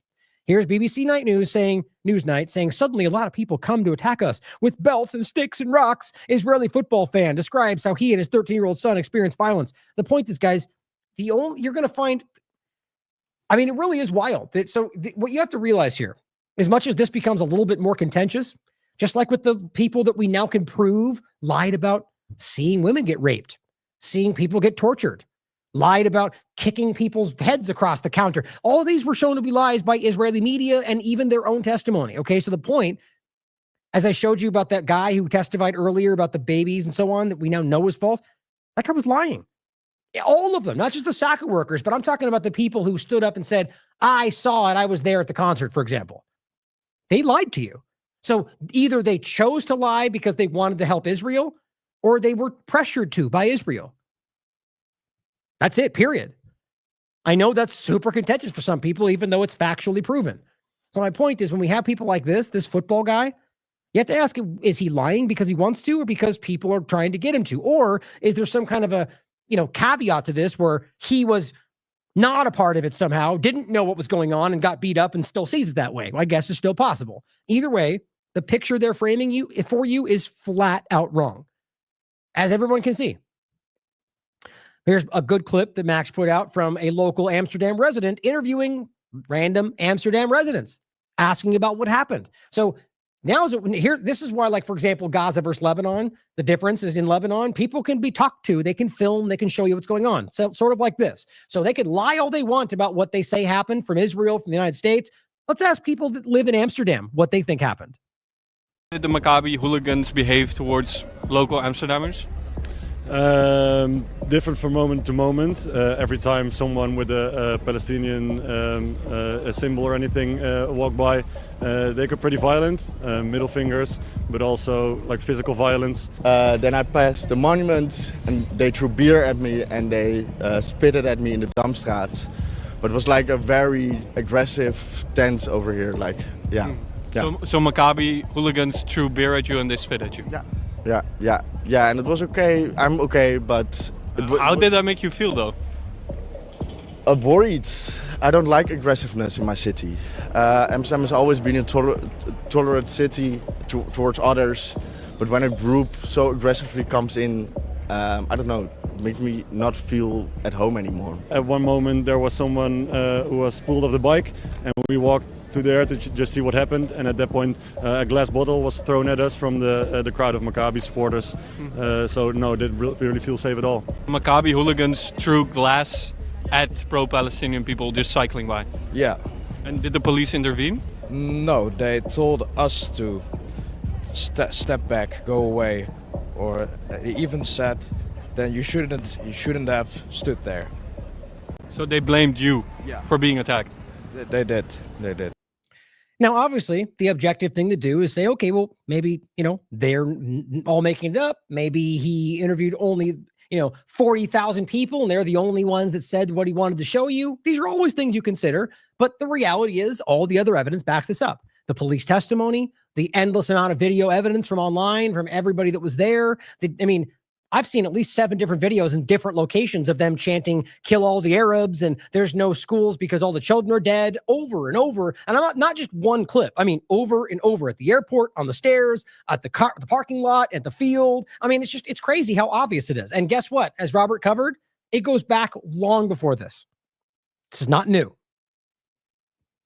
Owen Jones says, for time, I'm going to jump past this one. I wanted to wrap after these couple points, but more information coming from Owen Jones showing you basically some of these things I skip tend to be this kind of stuff where we're getting into the nuance of what he said and he followed up with it and it takes more time. The point is simply that here's somebody trying to conflate the idea that, like I said earlier, that somehow we're rationalizing this because we're allowed to fight back. That's not what any of us are saying here, at least what I'm engaging with.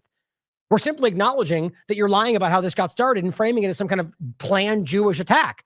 They lashed out and people responded. That's just the objective outline. Not that I'm saying good or bad or pro or negative, just that that's the reality. Period. For them to try to go, it's almost as if they can only look at it from the lens in which they see the world, which is that they have a right to fight back. Kill Hamas because they killed us. Like this, that's how you may view it. We're just pointing out the facts that you're lying about. It's everywhere. Here's even Haaretz, leading Israeli newspaper. The Amsterdam attack shows Israelis' denial of reality they created. It's so funny how Haaretz these days is just like exactly what we're being told isn't the truth every time. Here is, that's the article, the Amsterdam attack. You can read it for yourself. Zionism Observer says, so now that it's the next day, 11, so do we still care about pogroms? If so, here you go. Monthly report, Israeli settler attacks committed during just October. More than 84 Israeli settler attacks committed by Israeli armed colonial settlers. In many cases, people died, unlike Amsterdam. Zionist settlers carried out 84 crimes a month. Just imagine what they've done in 76 years of occupation. Now you can look through, and they've even got it divvied up by location. I mean, and these are, I'll include this article that Robert put out for you as well. Israeli settlers consistently used arson attacks to burn Palestinians alive. The image you're seeing is a child that got burned alive, that they then taunted as you can read in Times of Israel. Ollie's on the grill, laughing about a baby they burned alive. That's not a joke. It's very public. Here is Mustafa Barghouti showing you a video reveals how illegal terrorist Israelis masked settlers attacked a Palestinian civilian in his house. And then, just like we're talking about, this is new, this is from the 10th, tried to set the house and car on fire. But that's not a pogrom, though. We're not even going to touch, you won't even hear about that. I don't think Trudeau and Biden, Trump, and everyone else stood up and condemned it, did they? They just ignored it because they're okay with it. Tiberius says, Israel has broken every international law written with complete impunity, yet has the mind-boggling audacity to demand consequences for Arabs defending themselves from Zionist thugs in Amsterdam. Now, you could disagree with the framing. The point is still the same. The audacity to jump in this position while you're committing genocide, while they have every right to respond to violence against them. I'm not going to rationalize the idea of acting out against violence and chasing them down, even though, look, just to be clear, I'm only saying that to be objective. Let's just be very clear. If I was attacked by somebody in my family, I might very well chase them down and beat them up. Just put that out there. I would say that I'd probably from principle argue that I shouldn't do that, but I'm just going to be honest that I can react emotionally like anybody. And if I saw the kind of things they were doing to families, I may lose my cool. I'm speaking from how I was growing up. I've done a long time. My point, though, is only to show you that just because we can objectively, and I think correctly, argue that that's not the right thing to do, we're all human. People respond in way, and when you're seeing chants of murdering children and kill all the Arabs and they're acting all smug and tough, and all of a sudden somebody fights back, you can see how that lines up. But let's be clear, it's still a crime. That's how it looks to be objective. And I think that's always how we have to be. So when he's saying this, the realization is that it's no matter how you frame it, what they're doing is, as he wrote, mind-boggling audacity. And he says the madness is the natural result of the U.S. protecting Israel from any consequences ever. Like Stefanik saying, nothing. There's nothing that will stop us from doing this. No conditions. This madness, he says, this is the same way, in the same way that a spoiled child that is never taught the consequences of bad actions will increasingly push its boundaries, Israel will continue launching attacks on different communities all over the world who refuse to let Zionist rapists and baby killers commit whatever violent crimes they want to, because the corrupt and criminal U.S. regime is so obsessed with controlling the world that it works tirelessly to allow Israel free reign to do so, in return for Israel acting as a de facto military outpost for U.S. imperialism. Now, the point I make about how these are people that didn't earn the power they have, he said it in a different way that I think it adds to it. These are spoiled children that have never been taught the consequences of their actions, and that's why you see them stomp their feet in the Knesset and act like it's okay to burn children alive or justify rape. This is the consequence of what they've done in regard to the U.S. pandering to this over these years, and the UK with the creation of it. Now, it says the correct response from leaders who want to look toward a future based on peace and equality, international law, and human rights is to distance themselves from both Israel and the United States. There is no peaceful future in which Israel can commit war crimes and genocide unpunished. And so leaders must choose between building global peace and justice and the difficult political moves this demands, or forever wars, as pathetic cowards subservient to the vacuous and gaudy U.S. empire and its relentless tyranny. Well put. Now, this is crazy. I'm going to end on this, actually. I was going to get a little bit more into some things, but I'm going to end on this because this is pretty wild, guys. And it's kind of stuff that I really want you to see. On top of all of it, worth noting and not worried about how people might frame things, but also see the extent we go to make sure we can prove things for you. So this is something Adam put out. It's not genocide because they're not human, says Sanity in New York. Now, this was actually especially more difficult than some of the ones of the past, where you can just kind of look it up on the Wayback Machine. So I tried to find this. And of course, it was this is actually some really important points here, showing you how Twitter, I think, is helping them hide these things. So first of all, I searched it I couldn't find it on Twitter anywhere. I found it by the words searching for it and found this. Mr. Statement simply says, just an FYI, the 4th stage of the 10 stages of genocide is dehumanization. To this, which gave me the link.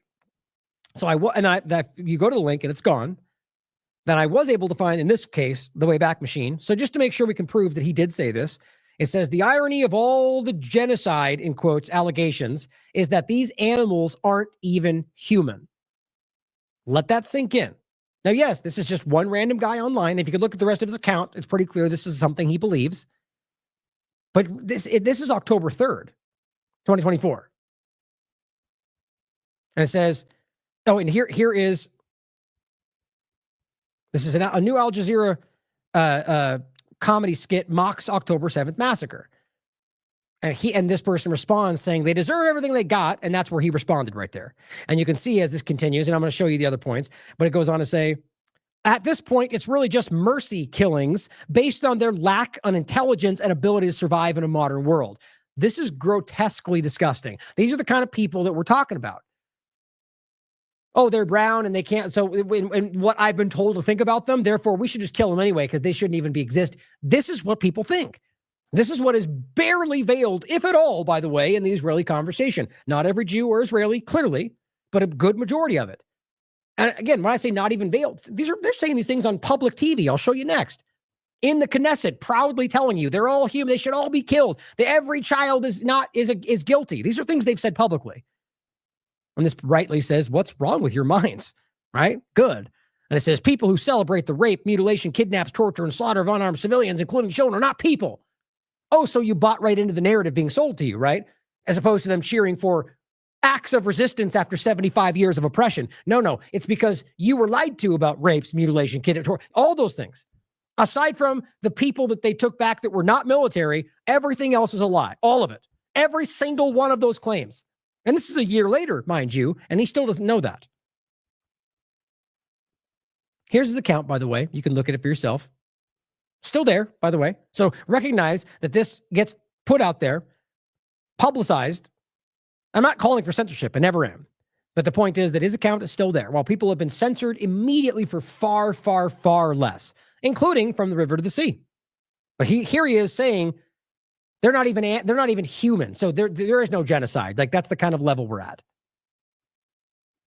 Here's another one. And I thought there was one more point to make sure I didn't miss something in this one. Yeah, so after a year. So here is another one I find crazy. So first, all I had was the screenshot. Marianne Quinn says, maybe we should be calling them is rapists. This guy says, when I was in the IDF, or so the screenshot shows, when I was in the IDF, we raped. So of course I did it too. It is just a normal thing. I don't think I did anything wrong. The Arab I enjoyed, I think she was maybe 14. So first to this again, when I first saw this, I'm like, that can't be real. Like, that's what I thought. I said, that's just a screenshot. Nobody would actually say that knowing we would see them, right? But of course we're wrong. It's right there. He did say it and he meant it. He backed it up and then deleted it later, or Twitter made him remove it and didn't delete his account. Who knows? Or maybe just helped him by covering it up so they wouldn't see it. So here's this one, and I'm thinking even worse. Like, no way. There's no way that he would do that. This one's a little bit more nuanced, but so here's what it says now. It says, when I was in the IDF, we bullied bad empanada, which I looked up. It's just supposed to mean something that, like, people that were too nice to, like, it's sort of a bad, like, basically they bullied the people that cared about Palestinians being hurt. That's how you should read that. So of course I did it too. It is just the normal thing. I don't think I did anything wrong. The amount of times we of wedgies I enjoyed, I think he shit his pants maybe 14 times. So you're probably along with me recognizing that that almost doesn't even make sense. But then when you notice, oh, look, it's been edited. How interesting. This guy posts out down here. Weird. You can literally click on the last edited and see that nothing is different, even though comments and likes are different. Oh, well, that's interesting. Well, here's an example to show you before we get into the, here's an example to show you before we go back to the main point. Here's what else he says somewhere else. It says, what you did while we were raped and murdered. And the quant that you can go through his past, which I recommend I'll include as well, actually. Whoops. Go over his discussions on here and see that there's a common thread in some of the conversations. Now, the point is that what people are highlighting in here, and that was the other thing too. That's what it was.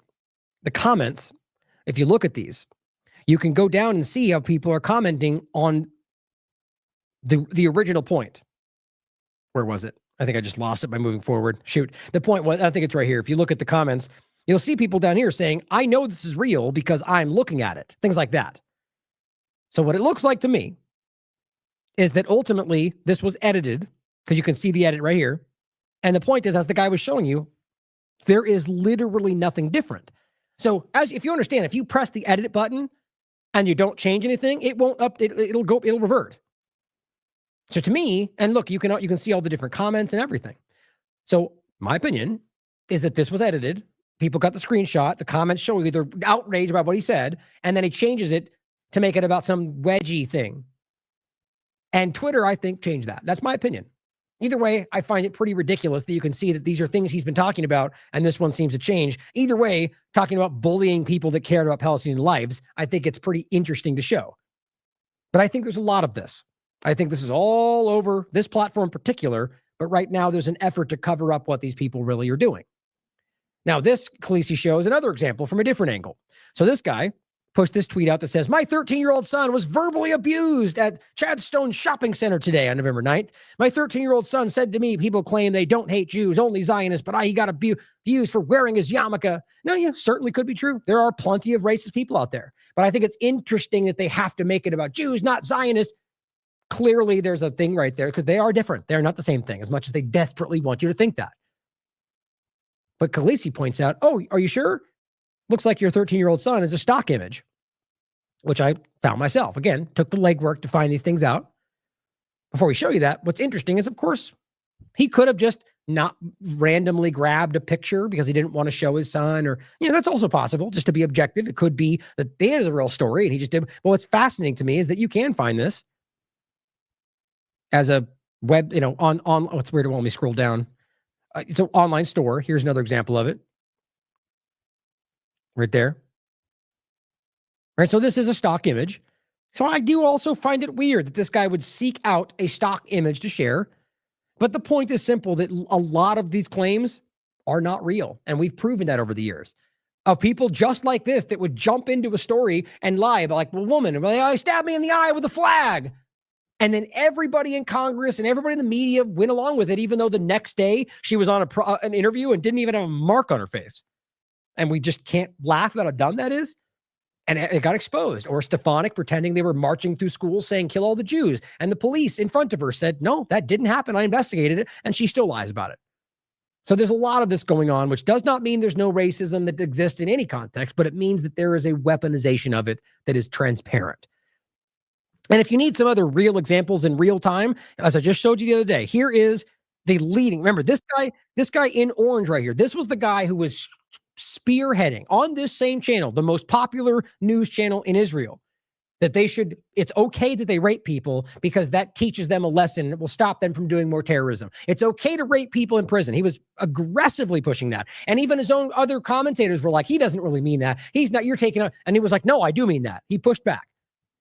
Just to be clear, and that was not a unique thing. They were literally advocating for rape of people in detention. Or, if you will, hostages that are there for 20 years. This is another example. People in Gaza deserve death, a hard, agonizing death. There are no innocent people there. That's what I was just telling you. We should have seen a lot more revenge, a lot more rivers of Gazan blood. Guys, this is what they're discussing on this channel. It just kills me that we still pretend like this is not the most obvious thing in the world. You can see the subtitles right there. An agonizing death. And he's not talking about Hamas. He's talking about Palestinians, people in Gaza. And I showed you this briefly the other day too. I don't want to show it because it makes me sick. Well, you can see right here, there are wild horses just running along and they open fire because why not? You know, sociopath gonna sociopath, you know, firing rounds at innocent horses. I honestly believe it's because that could be even potential food for people starving to death, or might be able to help them transport. It's about destroying every piece of life in Gaza. That's what it is. Very simple. Now, briefly, we're going to talk about the story, which we'll get into as we go forward. The Israeli army is allowing gangs in Gaza to loot aid trucks. Here it is. Haaretz. Oh, you mean the thing that we've been denying this entire time? Now it's being admitted they're allowing their troops to do it? Right. Or anybody there. They're allowing them to take the aid and then extort the aid agencies like UNRWA, like everybody else trying to deliver aid, and make them pay fees to get it. I mean, it's just, every day it gets more and more transparent and slowly even normalizes in some people's minds that this is the way it should be, despite what they're claiming is just the same narrative. Look back on October 8th and compare these things and try to convince yourself that it's not the most obvious thing in the world. No, they're getting more food than ever. Oh no, now we're stopping the aid, or now we're blocking, or we're selling it. Yes, this is what they've always been doing. As the Cradle writes, Israeli army allows, quote, systematic looting of Gaza aid. And this guy writes on his own platform, as Yunus Sarawi continues to highlight, let them really starve this time. No mercy. But let's pretend like it's not happening, as they post it on their own platforms and know that you see it. And Zionist Observer makes a point of how desperate they lie about everything. So IDF puts out a tweet that says, found this in international aid convoys, a bag full of bullets. Okay. Well, at face value, you might fall for that, right? But as he writes, and we should all know by now, every single aid truck, everybody's reported, is first unloaded, then inspected by Israel, then reloaded before entering Gaza. Israel orders the trucks to only be half full in order to be easier inspected and boost the numbers of trucks with aid. That's the lie, right? They're manufacturing this. So it's either a lie or they allowed it. It's simple. But it doesn't matter, right? Because it's all about narrative. That goes along with all of the lies we've shown you this entire time. And lastly, another good thing, as Spain has denied docking permission to 2 ships carrying weapons for Israel. Now Spain says it will no longer allow U.S. ships to use Spanish ports. Maybe it's because they cheered and laughed and shot off fireworks while there was a moment of silence for the people that died in Spain.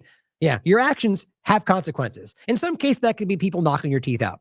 But I'm not advocating violence. The point is consequences to actions. It's about time everyone in the world starts recognizing that your choices, your decisions, what you decide to embrace, acknowledge, it has reverberations in the world. Maybe you by yourself, not as much in certain contexts, but when your community, your entire town, your whole country begins to stand up for something, it has consequences. It does reverberate. And so when they stand up and think they can just act with impunity, and Spain goes, you know what? We're not helping anymore. Even though they're one of the ones that have already been pulling back, the point is that does make a difference. And even if their own government is just simply opportunist or just got personally outraged by what happened, it still has consequences. It does have an effect. So don't stop highlighting the truth. Don't stop speaking up. Don't stop trying to petition your government if you think that's going to make a difference. Don't stop. You're making a difference with every single thing you do, and they see it. Trust me, they feel it, which is one of the main reasons why I think this is getting so uncomfortable.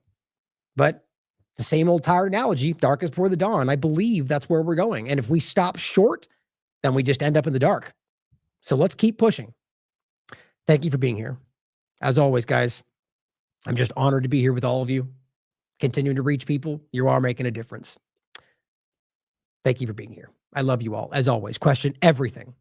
Come to your own conclusions. Stay vigilant.